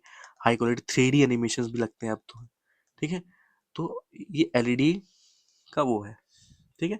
अब करेक्टरिस्टिक्स मॉनिटर क्या है, साइज है, रिजोल्यूशन है, रिफ्रेश रेट है। साइज क्या होता है, अब कोई भी अगर आपने एलसीडी या टीवी कुछ भी आपने ली है, मॉनिटर अगर आपने कोई मॉनिटर लिया है मतलब, तो उसकी मॉनिटर साइज पता है कैसे देखिए, साइज साइज उसकी diagonal length of the screen, ये डिसाइड करेगी, ये इससे ये पता चल जाता है क्या साइज है इसका, ठीक है। क्योंकि ये दोनों बराबर होता है, ये दोनों बराबर होता है, तो इससे ये पता चल जाता है कि क्या साइज है, लेंथ ऑफ अ स्क्रीन। इससे पता चलता है क्या, डायगोनल से length of a screen. Resolution, number of pixel, कितने पिक्सल है, dot dot dot pixels, pixel एक छोटा स्मॉल अमाउंट ऑफ क्या होता है, इमेज की पार्ट होता है, जो स्मॉल स्मॉल अमाउंट होता है, और उससे ही पूरे डॉट डॉट मिलके एक इमेज क्रिएट करते हैं, तो ये नंबर ऑफ पिक्सल्स बोला गया। रिफ्रेश रेट, कितनी जल्दी रिफ्रेश हो रहा है, स्क्रीन अपडेट हो रही है, मतलब ये इन्होंने एक बात ये हुई, फिर तुरंत स्क्रीन चेंज हो गई, किसी और का फेस दिखने लगा, या चीजें होने लगी, स्क्रीन चेंज हो गई, तो ये स्पीड, ये भी रिफ्रेश रेट होता है, ठीक है। ये करेक्टरिस्टिक्स हैं किसके, मॉनिटर के। प्रिंटर में अब आते हैं हम लोग। प्रिंटर, प्रिंटर तो आप समझते हैं, प्रिंटर ऐसे होता है, एक ऐसे बना होता है, यहाँ पे ऐसे ट्रे निकली होती है, ठीक है, यहाँ पेजेस लगे होते हैं, यहाँ पे पेजेस लगे होते हैं, ये ट्रे होता है, इंक यहाँ लगाई होती है, इंकजेट, ये प्रिंटर से प्रिंट निकालता है। तो अब क्या है, printer, printer produce output on the paper, output करता है। टाइप्स ऑफ प्रिंटर कितने होते हैं, इम्पैक्ट और नॉन इम्पैक्ट प्रिंटर होते हैं। इसमें डॉट मैट्रिक्स का प्रिंटर आता है, इंकजेट आता है, लेजर आता है। इंकजेट क्या है, डॉट मैट्रिक्स प्रिंटर जो डॉट डॉट डॉट वाले होते हैं, सिंपल डॉट मैट्रिक्स के फॉर्मेट में होते हैं, जो कि अब बहुत ज़्यादा यूज़ नहीं होते हैं, लेकिन हाँ। नॉन इम्पैक्ट में क्या है, नॉन इम्पैक्ट प्रिंटर आजकल बहुत ट्रेंडिंग में, बहुत यूज़ होता है। दो तरह के प्रिंटर होते हैं, लेजर और इंजेक्ट। इंजेक्ट में जैसे यहाँ पे इंक लगा दिया जाए, इंकजेट, इंक लगा दी जाए और ये प्रिंट कर रहा है उसी इंक के माध्यम से, तो ये इंकजेट प्रिंटर हो गया। लेजर प्रिंटर क्या होता है, वो लेजर के थ्रू प्रिंट करता है, जैसे कि कोई भी पंपलेट, बैनर या कुछ मतलब चीज़ें जो होती हैं लेजर के थ्रू प्रिंटिंग होती है, मतलब स्कैन करके चीज़ें करके उसको लेजर लाइट करके इमिट करके फिर वो प्रिंट होता है, तो वो लेजर प्रिंटर होता है। प्लॉटर क्या होता है, वही लेजर जो प्रिंटर होता है, प्लॉटर मेनली यही लार्ज ड्राइंग, जैसे बैनर्स हो गए, होर्डिंग हो गई, जो बाहर पे आपको दिखते होंगे, ठीक है। जो बैनर, जैसे कोई शॉप है, शॉपकीपर है, तो शॉपकीपर अपने डोर स्टेप पे जो आपकी जो उसकी शॉप होगी, उसकी शॉप के बाहर ही अपना बैनर एडवर्टीजमेंट के नाम लगाता है। जैसे कि कोई भी अगर मान लीजिए किसी भी स्वीट की शॉप है, तो स्वीट शॉप ऊपर लिखता है, ठीक है, स्वीट शॉप लिख के अपना मेंशन करता है, या गुप्ता गारमेंट्स या कोई भी चीज़ ऐसे, मतलब अपना मेंशन करता है, अपना नाम लिखता है, अपना mobile number, contact number, address, चीज़ें मेंशन करता है। उसके बाद तो ये क्या होता है, लार्ज ड्राइंग, यही प्लॉटर, प्लॉटर क्या करता है, यही फ्लेक्स प्रिंट या बैनर प्रिंट के लिए काम आता है, और use for big engineers and architects. ये मेनली इंजीनियर्स और आर्किटेक्चर के लिए होता है, क्यों, क्योंकि जब बड़े स्केल पे जब काम होता है तो उस पे क्या बड़ी ड्राइंग्स चाहिए होती है, तो वो फ्लैक्स पे एक सैंपल निकाल निकाल के दी जाती है बार बार। Sound card and speaker, sound card क्या करता है, convert digital sound to audio में कन्वर्ट कर देता है। स्पीकर क्या करता है, produce sound output. Storage device हम देखेंगे, स्टोरेज डिवाइस में क्या है, स्टोर डेटा, डेटा स्टोर करता है और इंफॉर्मेशन स्टोर करता है, ठीक है। Primary versus secondary storage. आप देखिए प्राइमरी और सेकेंडरी, इसको मेन भी बोलते हैं, मेन स्टोरेज, इसको ऑक्सिलरी स्टोरेज भी बोलते हैं। क्या बोलते हैं? Auxiliary, auxiliary storage. ठीक है, ये मेन स्टोरेज हो जाती है। इससे क्या टेम्पररी होती है, ये परमानेंट होती है, ये फास्ट होती है, ये स्लोअर होती है, ये कॉस्टली होती है क्योंकि ये रैम जो चीज़ें होती हैं सब महंगी होती है, ये चीप होती है। थोड़ा सा डिफरेंस होता है, लेकिन हाँ ये थोड़ी सस्ती होती है, ये थोड़ी महंगी होती है। इसमें और भी पॉइंट्स आप निकाल के अपने मन से लिख सकते हैं, चीज़ें कर सकते हैं कि हाँ ये क्या होता है, ये सीपीयू के अंदर इनबिल्ट की जाती है। और ये जो होती सेकेंडरी होती है, सेकेंडरी हम लोग आउटसोर्स कर सकते हैं, कहीं से भी अटैच कर सकते हैं। ठीक है, ये सेकेंडरी मेमोरी है, ये इनबिल्ट होती है, इसको हम आउटसोर्स करते हैं। और भी चीज़ें बहुत लिख सकते हैं। ठीक है, अब secondary memory, secondary storage devices क्या कौन से होते हैं डिवाइसेस, इसमें भी जानना है। ठीक है, magnetic tape storage, optical storage, दो तरह के होते हैं। Magnetic tape, hard disk, floppy disk. इसके अंदर ये mention CD DVD. Magnetic tape जो होते थे वो ऐसे होते थे टेप के थ्रू माध्यम से, जिसके अंदर, इस टेप के अंदर कोटिंग करी जाती थी तो डेटा स्टोर करने के लिए। और हार्ड डिस्क क्या होता है? हार्ड डिस्क ऐसे चीज होता है इसके अंदर डेटा स्टोर किया जाता है, या आपकी कंप्यूटर्स लैपटॉप्स या उसमें लिखे जाते हैं पीसीस में आज भी। फ्लॉपी डिस्क भी लमसम ऐसे ही होता है, फ्लॉपी टाइप में होता है और वो अटैच किया जाता है डेटा स्टोर के लिए। मैग्नेटिक फॉर्म, ये सब मैग्नेटिक स्टोरेज में है। ऑप्टिकल में क्या है? CD, compact disk, CD, CD ऐसे होती है। अब यूज़ की बहुत ज़्यादा है नहीं, करते नहीं है। इसके अंदर ये रोटेट होती है अंदर जाने के बाद पीसी के अंदर, और इसके अंदर ये जो ये स्लाइड होती है इसके ऊपर डेटा स्टोर किया जाता है। डीवीडी क्या होता है? डीवीडी ही एक ऐसे होता है ये, और ये डीवीडी के फॉर्मेट में होता है। पहले क्या होता था, कैसेट चलते थे, डीवीडी चलते थे, इसके अंदर डेटा को स्टोर किया जाता था, मेनली जैसे कि मैरिज की किसी की वीडियो स्टोर करने के लिए, चीज़ें करने के लिए। अब ये दोनों को यूज़ ज़्यादा नहीं है। अब hard, H D D, hard disk drive, ये लार्ज स्टोरेज कैपेसिटी है, stores for you OS, store OS को, ऑपरेटिंग सिस्टम को ऑपरेट करता है, मतलब स्टोर करके रखता है। विंडोज हो गया, लाइनक्स हो गया, ये सब ऑपरेटिंग सिस्टम है। सॉफ्टवेयर को, डेटा को ये हार्ड डिस्क ड्राइव करता है, नॉन वोलेटाइल मेमोरी होती है।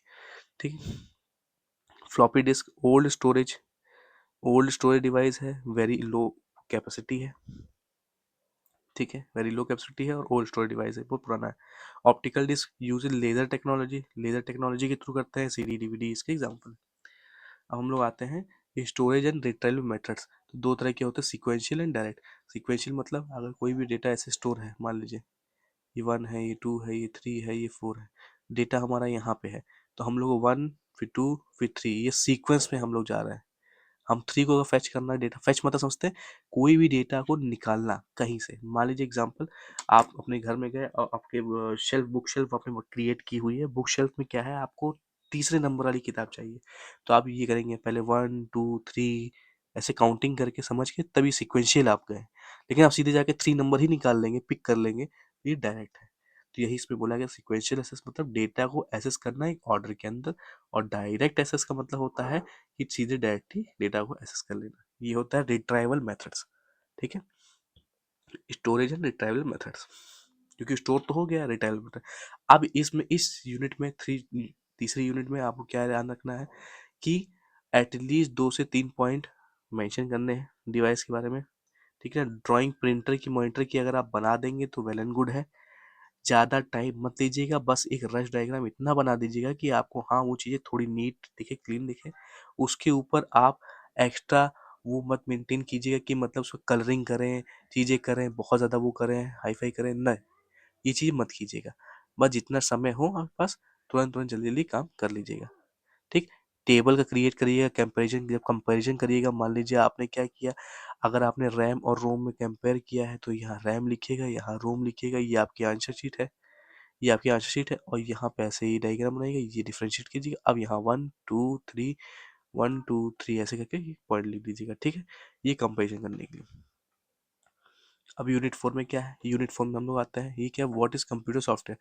कंप्यूटर सॉफ्टवेयर मतलब कंप्यूटर के अंदर सॉफ्टवेयर जो है वो क्या है। तो सिंपल आपको सॉफ्टवेयर की डिफिनेशन लिखनी है, क्या, सेट ऑफ प्रोग्राम्स और instruction that tells computer what to do and how to do, कैसे करना है, क्या करना है और कैसे करना है, how to what to do, क्या करना है, how to do, कैसे करना है। ये इंपॉर्टेंट है क्या है, प्रोग्राम्स और इंस्ट्रक्शन का सेट होता है ये कंप्यूटर सॉफ्टवेयर। कंप्यूटर के अंदर क्या है, सॉफ्टवेयर। तो ये कंप्यूटर सॉफ्टवेयर बोलिए या सॉफ्टवेयर बोलिए, जहाँ आप सॉफ्टवेयर लिखेंगे कंप्यूटर सॉफ्टवेयर लिखेंगे, लमसम आपकी चीजें दोनों सेम है। कंप्यूटर के अंदर सॉफ्टवेयर चीज मेंशन की है। अब टाइप्स ऑफ सॉफ्टवेयर देखेंगे, computer software mainly two types, system software and application software.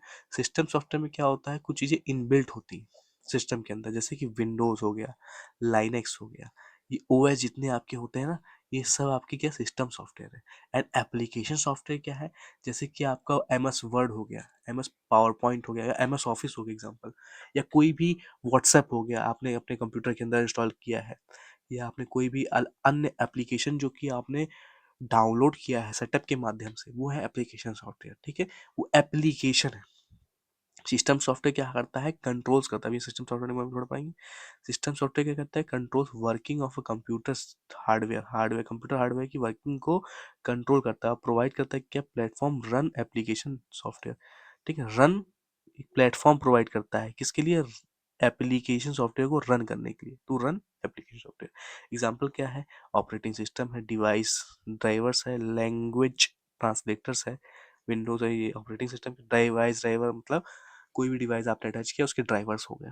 Language translator, आप समझ रहे हैं कि कहाँ ट्रांसलेट करना है कोई भी चीज़। एप्लीकेशन सॉफ्टवेयर में क्या है, ये software design to perform specific task. कोई भी जब स्पेसिफिक टास्क आपको परफॉर्म करना होगा कोई यूजर के लिए, तो उसके लिए एप्लीकेशन सॉफ्टवेयर का इस्तेमाल हम लोग करते हैं। उसका एग्जाम्पल है एम एस वर्ड है, एक्सेल है, एम एस एक्सेल है, वेब ब्राउजर है, अकाउंटिंग कोई भी सॉफ्टवेयर हो गया, अकाउंटिंग सॉफ्टवेयर मतलब टैली हो गया, बिजी हो गया, ये सब स्पेसिफिक काम के लिए यूज कर रहे हैं ना, इसमें कंप्यूटर में इनबिल्ट थोड़ा ना होता है। तो वही चीज़ है। ऑपरेटिंग सिस्टम, अब ऑपरेटिंग सिस्टम क्या होता है, ये एक सिस्टम सॉफ्टवेयर होता है, जैसे ये पढ़ के हैं, that acts as interface between user and hardware. ये बहुत अच्छा है। जो बोल्डेड हाईलाइटेड पोर्शन है वो इंपॉर्टेंट है, बाकी सेंटेंस क्रिएट किए गए। क्या, सिस्टम सॉफ्टवेयर ये क्या है, इंटरफेस क्रिएट करता है between user and hardware. Functions क्या है ऑपरेटिंग सिस्टम के, प्रोसेस मैनेजमेंट करता है, मेमोरी मैनेजमेंट करता है, फाइल मैनेजमेंट करता है, डिवाइस मैनेजमेंट करता है, सिक्योरिटी करता है। अब एल्गोरिथम क्या है, एल्गोरिथम का स्टेप बाय स्टेप प्रोसीजर होता है टू सॉल्व प्रॉब्लम, इसे बोलते हैं एल्गोरिथम। कैरेक्टरिस्टिक्स ऑफ एल्गोरिथम क्या होता है, फाइनाइट स्टेप्स होते हैं। फाइनाइट मतलब जैसे मान लीजिए ये आपने ये स्टेप एल्गोरिथम बनाया, एल्गोरिथम यहाँ पे लिख दीजिए एल्गोरिथम।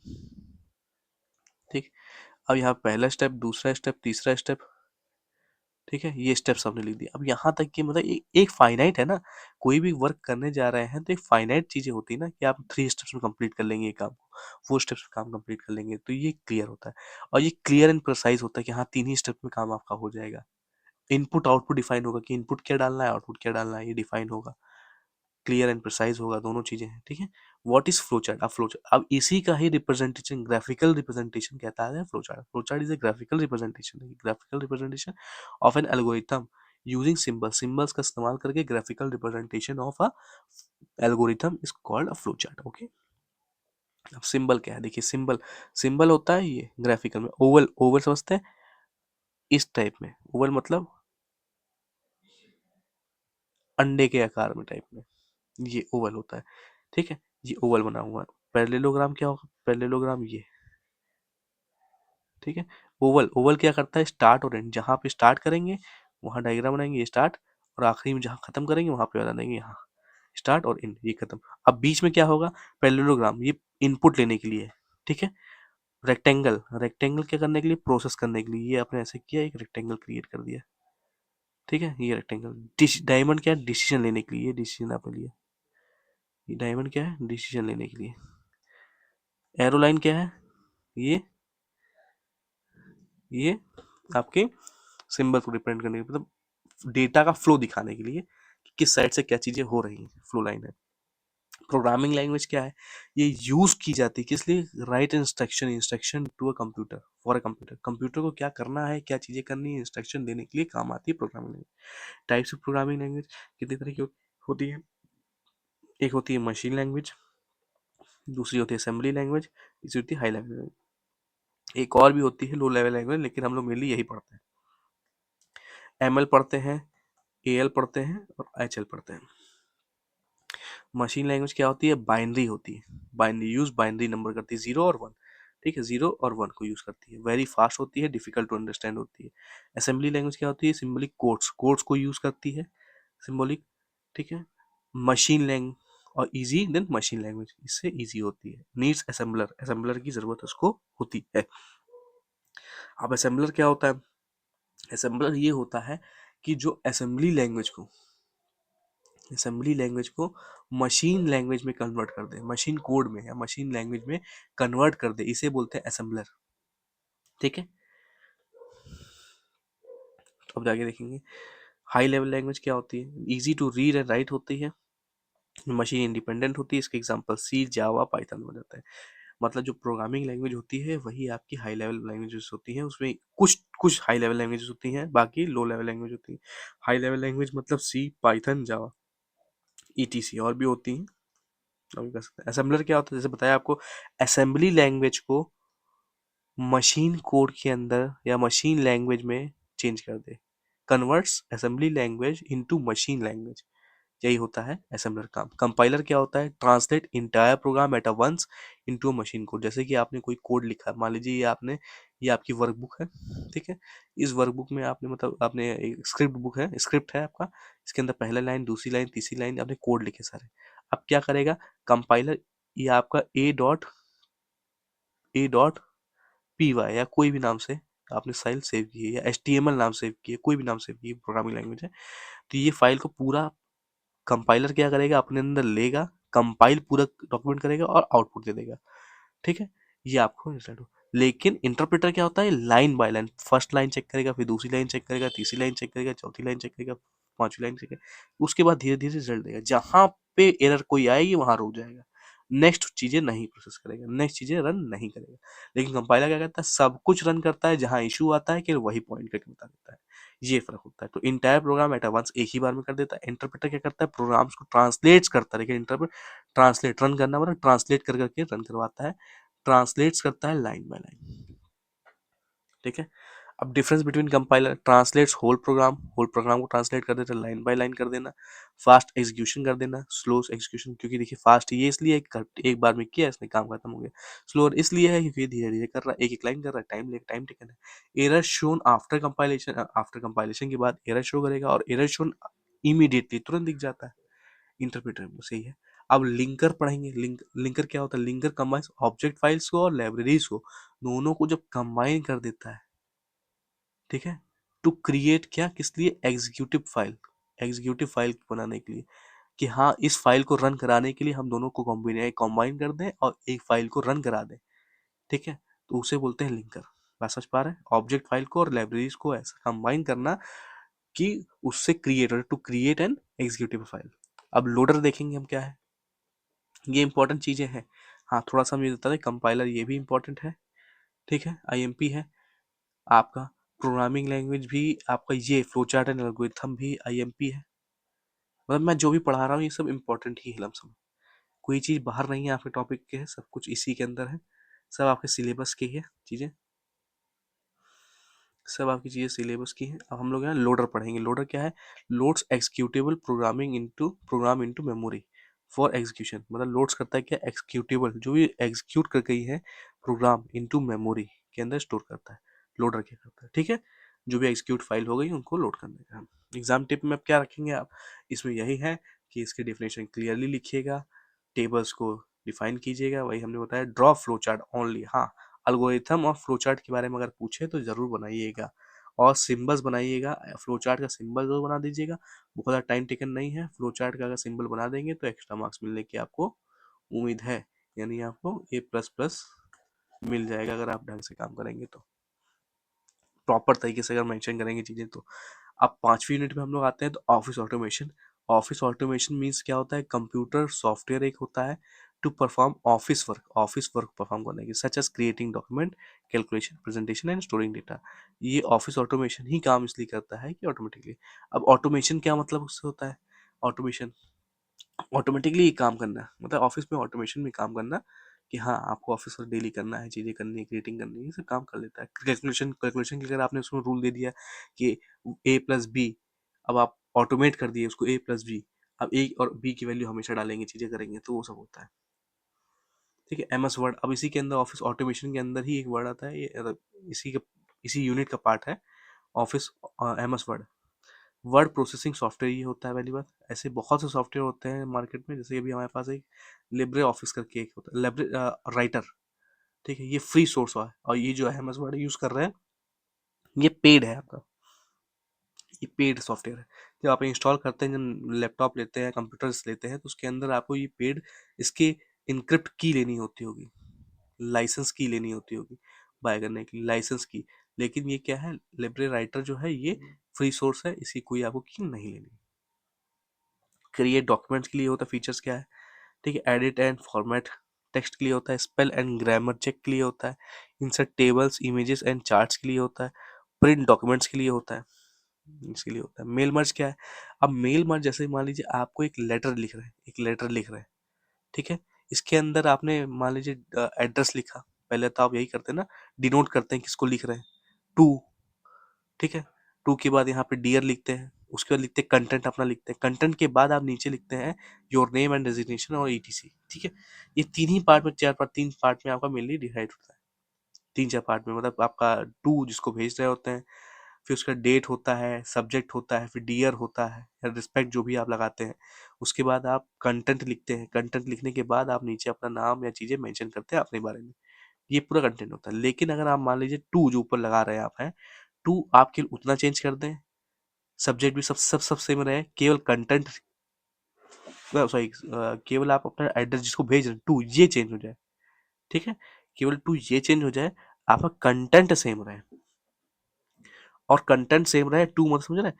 एक, और ये ऐसे ही आपका तीन लेटर बना ले, तीन लेटर बना ले ऐसे, वन टू थ्री, तीन लेटर बना लिए, और टू केवल चेंज कर दिया आपने, मतलब जिसको भेजा, जैसे मान लीजिए आप ये ए को भेज रहे हैं, ये आप बी को भेज रहे हैं, ये आप सी को भेज रहे हैं, ये वन टू थ्री तीन लेटर बनाए आपने, ए को भेज रहे हैं, बी को भेज रहे हैं, to A, to B, to C, ये एड्रेस है, ये नाम है, चीज ऐसी, डिफरेंट डिफरेंट पर्सन भेज रहे हैं, लेकिन कंटेंट सेम है, तो ये मेल मर्ज है। आप क्या करेंगे, मेल मर्ज का यूज करेंगे। मेल मर्ज यूज टू कल्टी multiple documents letter notice with same content but different names and addresses, different names और एड्रेसेस, इसी के थ्रू कर सकते हैं। स्टेप्स क्या होते हैं इसके करने के, क्रिएट मेन डॉक्यूमेंट क्रिएट कर दीजिए, क्रिएट डेटा सोर्स कर दीजिए, मर्ज डेटा कर दीजिए, प्रिंट डॉक्यूमेंट कर दीजिए, अब चीजें हो जाएंगी। एमएस एक्सेल क्या होता है, ये एक स्प्रेडशीट ऑफ सॉफ्टवेयर, स्प्रेडशीट समझ रहे हैं, ये आपकी जब खुलता है, यहाँ ऊपर आपको टॉप बॉटम होता है आपका, टैब मेन्यू, इंटरनेट लाइक जो होता है, और इसमें यहाँ पे कॉलम को डिनोट करने के लिए होता है, ऐसे ऐसे लाइंस होती हैं, ऐसे ऐसे आपकी लाइंस होती हैं स्प्रेडशीट की, और ये जो होता है ये सेल होता है, ठीक है, ये ऊपर कॉलम होता है, ये रो होता है, ठीक है, ये जो आपकी जा रही है ये रो है, और ये जो आ रही है आपकी कॉलम है, ठीक है। अब ये जो इसके बीच में जो इंटरसेक्ट कर रही है, इंटरसेक्ट, ये सेल होता है, ठीक है, जैसे मान लीजिए ये सेल है, ये है इतना पार्ट, ये सेल है आपका, ठीक है, ये हाईलाइटेड पार्ट ये सेल है आपका, अगर हम इसको बताएं तो ये आपका सेल है,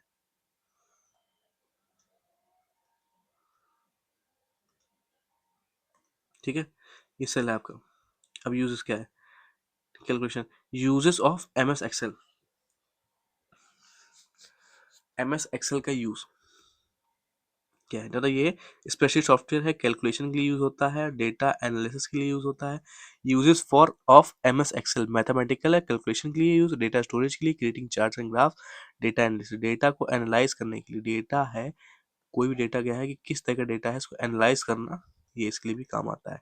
एक्सेल्स के लिए रो होते हैं, ये रो, कॉलम होती है, कॉलम, सेल मैंने बता दिया आपको, इन दोनों का जो इंटरसेक्शन पार्ट होता है इसके बीच में, ये सेल होती है आपकी इंडिविजुअल, ऐसे सब जगह बनी होती है, ये भी सेल बन जाएगी, ये भी सेल बन जाएगी, सेल होती है, ठीक है। तो यही इंटरसेक्शन ऑफ वर्टिकल लाइन होती है, ये एबीसी से डिनोट होती है, ये 1 2 3 से डिनोट होती है, ये आपको याद रखना है। फॉर्मूलाज कुछ होते हैं, जैसे वाले फॉर्मूलाज और फंक्शंस होते हैं। फॉर्मूलाज क्या होता है, आप सोचोगे यहाँ A1 क्यों लिखा है, वर्टिकल लाइन तो एक ही, एक्चुअली क्या होता है जब ये ए ऐसे है ऐसे, तो यहाँ ए है, मान लीजिए ये ए, ये किसको दिखा रहा है, ए वर्टिकल लाइन को दिखा रहा है, ठीक, तो कॉलम को भी दिखाने के लिए कुछ होना चाहिए ना, तो वन होगा, वन होगा कॉलम का, बात समझ पा रहे हैं ना? A1 यहाँ होगा, अगर A यहाँ है, 1 यहाँ है, ठीक? तो ये बॉक्स होगा, ये बॉक्स, ये A1 बॉक्स होगा, ये A1 सेल होगा, सॉरी A1 सेल होगा, ठीक है? तो यही बात करें, A1 cell plus B1 cell, बात समझ पा रहे हैं ना? A1 सेल और B1 सेल, ये B, इसके आगे B1 सेल, मान लीजिए एग्जाम्पल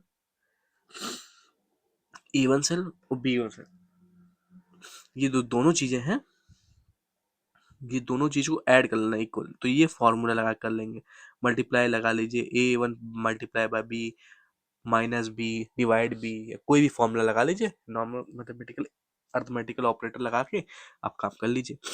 फंक्शंस क्या होते हैं? प्री डिफाइंड होते हैं, फॉर्मूला कुछ प्री डिफाइंड होता है, आप बस स्केल लिखिए सम या एवरेज, सीधे निकाल देगा, बस उसका ये लिखेंगे, एड्रेस लिखेंगे डिनोट करके, प्लस नहीं लगाएंगे, ये तुम कॉमन लगा करेंगे, हो जाएगा, ठीक है?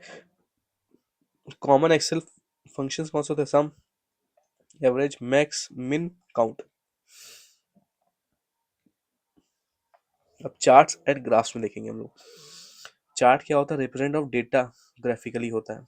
टाइप्स ऑफ चार्ट कितने हैं? Column chart, bar chart, pie chart, line chart, ये चीजें होती हैं। एमएस पावर पॉइंट क्या होता है?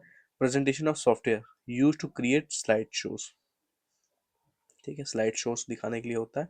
ये आपका पीपीटी होता है, ऊपर बॉक्स होता है, बार होता है, ये चीजें होती हैं, ये प्रेजेंटेशन दिखाने के काम आता है। फीचर्स ऑफ पावर पॉइंट क्या होता है? क्रिएट स्लाइड्स होता है, add text, images, audio, video करने के लिए, animation, transition, slide show. Slides क्या होता है? इंडिविजुअल पेजेस को प्रेजेंट करने के लिए काम आता है। एनिमेशन क्या है? ऐड मूवमेंट्स टू टेक्स्ट और ऑब्जेक्ट, एनिमेट करता है चीजों को, ठीक, इन स्लाइड, स्लाइड के अंदर, ये याद रखना है। ट्रांजिशन, ट्रांजिशन वर्ड जहाँ यूज हो, प्रेजेंटेशन यूज हो, तो मेनली आप समझ जाइएगा कि ये पीपीटी की बात हो रही है। पीपीटी क्या है? पावर पॉइंट का शॉर्ट नेम है, और ये जो फाइल सेव होती है डॉट पीपीटी एक्सटेंशन के नाम से भी होती है। इन सब के आप एक्सटेंशन जरूर याद कर लीजिएगा, हाँ, कि वर्ड का एक्सटेंशन क्या होता है, पावर पॉइंट का एक्सटेंशन क्या चीजें होती हैं। वैसे ये लिखने की इतना वो नहीं है, लेकिन आपको याद रहना चाहिए क्या चीजें होती हैं, ठीक है? ट्रांजिशन क्या है? इफेक्ट बिटवीन टू स्लाइड्स, दो स्लाइड्स के बिटवीन में ट्रांजिशन लगाना, मतलब एक स्लाइड और दूसरी स्लाइड जब स्विच करेंगे तो उसके बीच में क्या ट्रांजिशन होना चाहिए, कौन सा इफेक्ट होना चाहिए, उसे बोलते हैं ट्रांजिशन, ठीक है? अब वो जैसे कि एक स्लाइड से दूसरी स्लाइड गया तो वो ऐसे ब्लरी इफेक्ट, जैसे ब्लर करके कैसे ओपन हो, या मिनिमाइज मैक्रोराइज होके ओपन हो, या ऐसे क्या स्लाइड ऐसे घूम के ओपन हो, रोटेट होके ओपन हो, ये सब ट्रांजिशन में आता है। एमएस एसएस क्या होता है? ये डेटाबेस के लिए यूज होता है। डीबीएमएस, डेटाबेस मैनेजमेंट सिस्टम, ठीक है, जो डेटा को स्टोर करता है या मैनेज करता है, ठीक है? स्टोर एंड मैनेज डेटा, ठीक, use to store and manage. Database क्या होता है? ये ऑर्गेनाइज्ड कलेक्शन ऑफ डेटा होता है, एक डेटा कलेक्शन ऑर्गेनाइज, जैसे टेबल बना लीजिए, टेबल के अंदर नेम लिख लीजिए, क्लास लिख लीजिए, रोल नंबर लिख लीजिए, ये आपने ऑर्गेनाइज करके डेटा फॉर्मेट कर दिया। अब इसके अंदर आपने 1 2 3 MS KR या कोई भी नाम लिख दिया, क्लास लिख दिया, चीजें लिख दी, तो ये डेटा को स्टोर करने के काम आता है ऑर्गेनाइज वे में। तो ये डेटाबेस क्रिएट आपका हो गया टेबल के फॉर्मेट में, टेबल के फॉर्मेट में डेटाबेस क्रिएट हुआ। टेबल, अब टेबल क्या है? अब ऐसे ही टेबल जब कंबाइन करके रखेंगे बहुत ढेर सारी, तो डेटाबेस के फॉर्मेट में आ जाएगी। टेबल क्या है? Table stores data, row and column के थ्रू डेटा को स्टोर करता है। जब ढेर सारी टेबल्स हो जाएंगी तो वो डेटाबेस में क्रिएट हो जाएगा। डेटा टाइप्स इन एमएसएस क्या होगा? टेक्स्ट होगा, नंबर होगा, डेट एंड टाइम होगा, करेंसी होगा, यस नो। क्वेरी क्या है? Query is use to retrieve specific data, retrieve मतलब निकालना, रिट्राइव करना specific data from the database. जैसे डायरेक्ट एक मेथड था वहाँ पे, डायरेक्ट डायरेक्ट था ना फेचिंग, तो वो बात है कि यहाँ पे डायरेक्ट मेथड है रिट्राइव, कोई भी डेटा निकालना। जैसे मान लीजिए आपने यहाँ पे 2 नंबर 3 नंबर पे किसी 3 रोल नंबर का हमको डेटा निकालना है, 3 रोल नंबर किसका है? तो मान लीजिए अमन नाम का एक स्टूडेंट है, अमन, अमन स्टूडेंट है, 3 रोल नंबर है उसका। तो हमने कि हमको डेटा मिला कि 3 रोल नंबर का हमको डेटा चाहिए, ये या अमन की हमको डिटेल्स चाहिए, तो अमन का एड्रेस, अमन का रोल नंबर, अमन की क्लास, सब आ जाए। तो ये होता है क्वेरी। इसको फेच करने के लिए, इसको निकालने के लिए हम लोग क्वेरी मेंशन करते हैं, क्वेरी, क्वेरी लिखे जाते हैं कि हमको अमन, वेयर नेम इक्वल टू अमन, जहाँ पे नाम अमन हो वो डेटा फेच कीजिए, ये क्वेरी होती है। क्यों? डेटाबेस से कोई भी चीज को फेच करने के लिए हम लोग क्वेरी लिखते हैं, इसे बोलते हैं क्वेरी। ठीक है। रिपोर्ट क्या होता है, अब ये जो रिपोर्ट क्या होता है, डेटा को प्रेजेंट करना प्रिंटेबल फॉर्मेट में। आपने पूरा सब कुछ एक प्रोजेक्ट बना लिया, चीजें कर ली, तो अब उसको प्रिंटेबल फॉर्मेट में आपने एक रिपोर्ट बना दी, रिपोर्ट कि हाँ ये कैसी चीजें हैं, क्या है, कैसी है। ठीक है। अब इसी के ऊपर एग्जाम टिप्स हैं, कुछ एग्जाम टिप्स हैं। इसका क्या है, सॉफ्टवेयर का नेम जरूर लिखिएगा, प्लस डेफिनेशन लिखिएगा और यूजेस उसके लिखिएगा, और स्टेप वाइज आंसर लिखिएगा, मेल मर्ज का बताइएगा, पूरा स्टेप वाइज बताइएगा। चार स्टेप हमने 4 स्टेप्स में कंप्लीट कर दिया है, आप थोड़ा सा और स्टेप्स को गो थ्रू करिएगा, ऑनलाइन सर्च कीजिएगा, चीज़ें देखिएगा, वरना इतना तो जितना हमने 4 स्टेप्स बताया है या चीज़ें बताई हैं उसको तो जरूर कर लीजिएगा। ठीक है। एक्सेल शीट का अगर स्लाइड का डायग्राम बनाना हो तो बना सकते हैं, पॉसिबल, नंबर मिलेगा। ज़्यादा उस पर तामझाम मत कीजिएगा, बस ऐसे ऐसे करके ऐसे ऐसे करके, क्योंकि ज़्यादा टाइम रहेगा नहीं, 2 आवर्स का टाइम रहेगा आपके पास। और लमसम आपको कितने 3 क्वेश्चंस आपको करने होते हैं, कितने,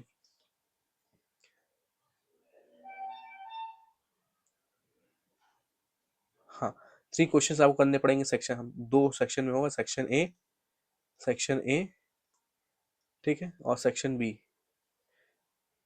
ये 2 चीजें होंगी। सेक्शन ए में आपको 10 नंबर का आंसर मिलेगा, 10 मार्क्स का क्वेश्चन मिलेगा, जो कि केवल यूनिट 1 से मिलेगा, वन से यूनिट 1 से मार्क्स है। सेक्शन बी में क्या होगा, सेक्शन बी में आपका यूनिट 2 से लेके यूनिट 5 तक की 20-20 नंबर क्वेश्चन आएंगे, 20 मार्क्स के क्वेश्चन। ठीक है। 20 मार्क्स के क्वेश्चन, 20 मार्क्स के क्वेश्चन में अब आपको इसमें lump sum near about 3 to 5 pages के अंदर ये आंसर आप कंप्लीट कर लीजिएगा, कोशिश कीजिएगा, इतना तो होना ही चाहिए। इसके ऊपर कर देना तो वेल एंड गुड है, कोई इशू नहीं है। लेकिन अगर इसको ज़्यादा टाइम देंगे तो ये नहीं कर पाएंगे। तो मेरा सजेशन यही रहेगा कि सेक्शन बी से अटेम्प्ट करना स्टार्ट ज़्यादा कीजिए, सेक्शन बी पहले छूइए, क्योंकि वो 20 नंबर का है, पहले उसे कर लीजिए, तो 10 नंबर आराम से कीजिएगा आप। 20 नंबर में क्या है, इसमें पेपर भरना भी आपको है, तो इसमें आप लमसम आप नियर अबाउट 7 to 12 आप पेजेस में करिएगा पर आंसर। ठीक है। और अच्छे से नीट एंड डायग्राम बनाएंगे, चीजें करेंगे तो बहुत बढ़िया है। ठीक है। तो 3 इसमें क्वेश्चंस मिलेंगे, 3 क्वेश्चन इसमें मिलेंगे, और एक क्वेश्चन आपको इसमें मिलेगा। 80 नंबर का आपका पेपर रहेगा, सॉरी 70 नंबर का आपका पेपर रहेगा। 30 नंबर आपको 30 नंबर आपको इंटरनल के नंबर मिलेंगे, ये आपको पता है। अब हम लोग इसके बाद क्या है, मोस्ट इंपॉर्टेंट क्वेश्चन अब हम लोग रिलीज करेंगे आज, कि मोस्ट इंपॉर्टेंट क्वेश्चन जो इसकी चांसेस है 99% उम्मीद है कि हाँ यही क्वेश्चंस आएंगे, वो हम लोग अभी रिवील कर देंगे, कर दे रहे हैं। और ये क्वेश्चन बहुत ही इंपॉर्टेंट है, ये पेपर में आएगा। इसको भी पढ़ के एक बार चले जाइएगा, अपना तो चीजें आप करिएगा जो पढ़े हैं, उसके अतिरिक्त ये भी कंप्लीट आप कर लीजिएगा। ठीक है। तो 99% वाले अभी क्वेश्चन हम लोग दे रहे हैं, केवल टोटल 8 क्वेश्चन आपके पास रहेंगे, केवल टोटल 8 क्वेश्चन इसमें हमने दिए हैं, केवल 8 क्वेश्चन दिए हैं, 1 to 8। इसको आप जो भी हम देने जा रहे हैं, इसको कम्प्लीटली आप गो थ्रू कर लीजिएगा, तो आपकी चीज़ें बहुत ही क्लियर हो जाएंगी।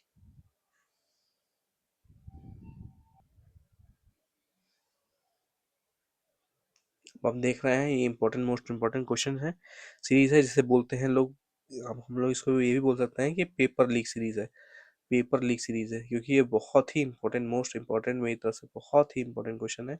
उम्मीद है कि नहीं 8 में से near about 3 to 5 question, 3 to 5 question 101% बच जाएगा। ठीक है। तो आज को आप देख लीजिएगा, ये सब कर लीजिए, करेक्टरिस्टिक चीज़ें, इसमें क्या डेफिनेशन है, करेक्टरिस्टिक्स है, कंप्यूटर की चीज़ें हैं, ब्लॉक डायग्राम जरूर देख लीजिएगा, ब्लॉक डायग्राम जैसे कि हमने बताया कैसे तरीके से होता है, चीज़ें हैं, बहुत ही इंपॉर्टेंट है।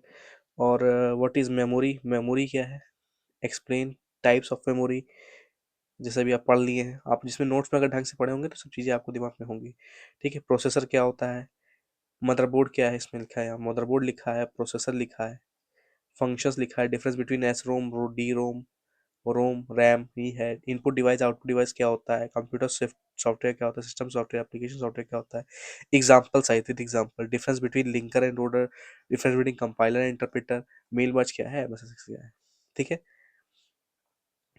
वर्ड भी पढ़ लीजिएगा कि एमएस वर्ड क्या है, ये सब चीज़ें अगर एमएस वर्ड से related, MS word, MS power point, ये सब चीज़ें पूछी जा सकती हैं, तो आप ये कर लीजिएगा। फॉर्मूलाज पूछे जा सकते हैं वर्ड फाइल में कि हाँ इसका फॉर्मूला क्या होगा फॉर मेकिंग द सम, ये आपको सम निकालना है, चीज़ें निकालनी, तो फॉर्मूलाज क्या है, SUM सम वाला फॉर्मूला हो गया, एवरेज का फॉर्मूला क्या होता है, ये सब एवरेज को कैसे अप्लाई करके दिखाइए, चीज़ें करके दिखाइए, ऐसे क्वेश्चन आ सकते हैं, आते नहीं लेकिन आ सकते हैं, उम्मीद रहती है। अगर नहीं भी आ रहे होंगे तो ये आपका ये है कि जितना आपको नॉलेज रहेगी आप उतना ज़्यादा पेपर को क्रैश कर पाएंगे, भर पाएंगे। ये भी एक बात होती है, नहीं कर पा रहे हैं तो उस चीज को घुमा के लिखिए, लेकिन पेपर भरना है। आप एक ही बात को 2 बार लिखिए, कोई इशू नहीं है, लेकिन लैंग्वेज चेंज करके लिखिए। ओके, जैसे Ram is coming from school, तो Ram get dispatch from the school, Ram is coming, मतलब 2 सेंटेंस में तोड़ के बोलिए, चीजें बोलिए, लैंग्वेज चेंज करके बात वही बोलिए। अगर नहीं आपको चीजें आ रही हैं तब की बात, ठीक है। बाकी आप ये चीजें कर लेंगे तो आपके लिए बहुत ही बहुत ही अच्छा है। इसका अगर आप चाहें स्क्रीनशॉट लेना, स्क्रीनशॉट ले सकते हैं, कोई वो नहीं है।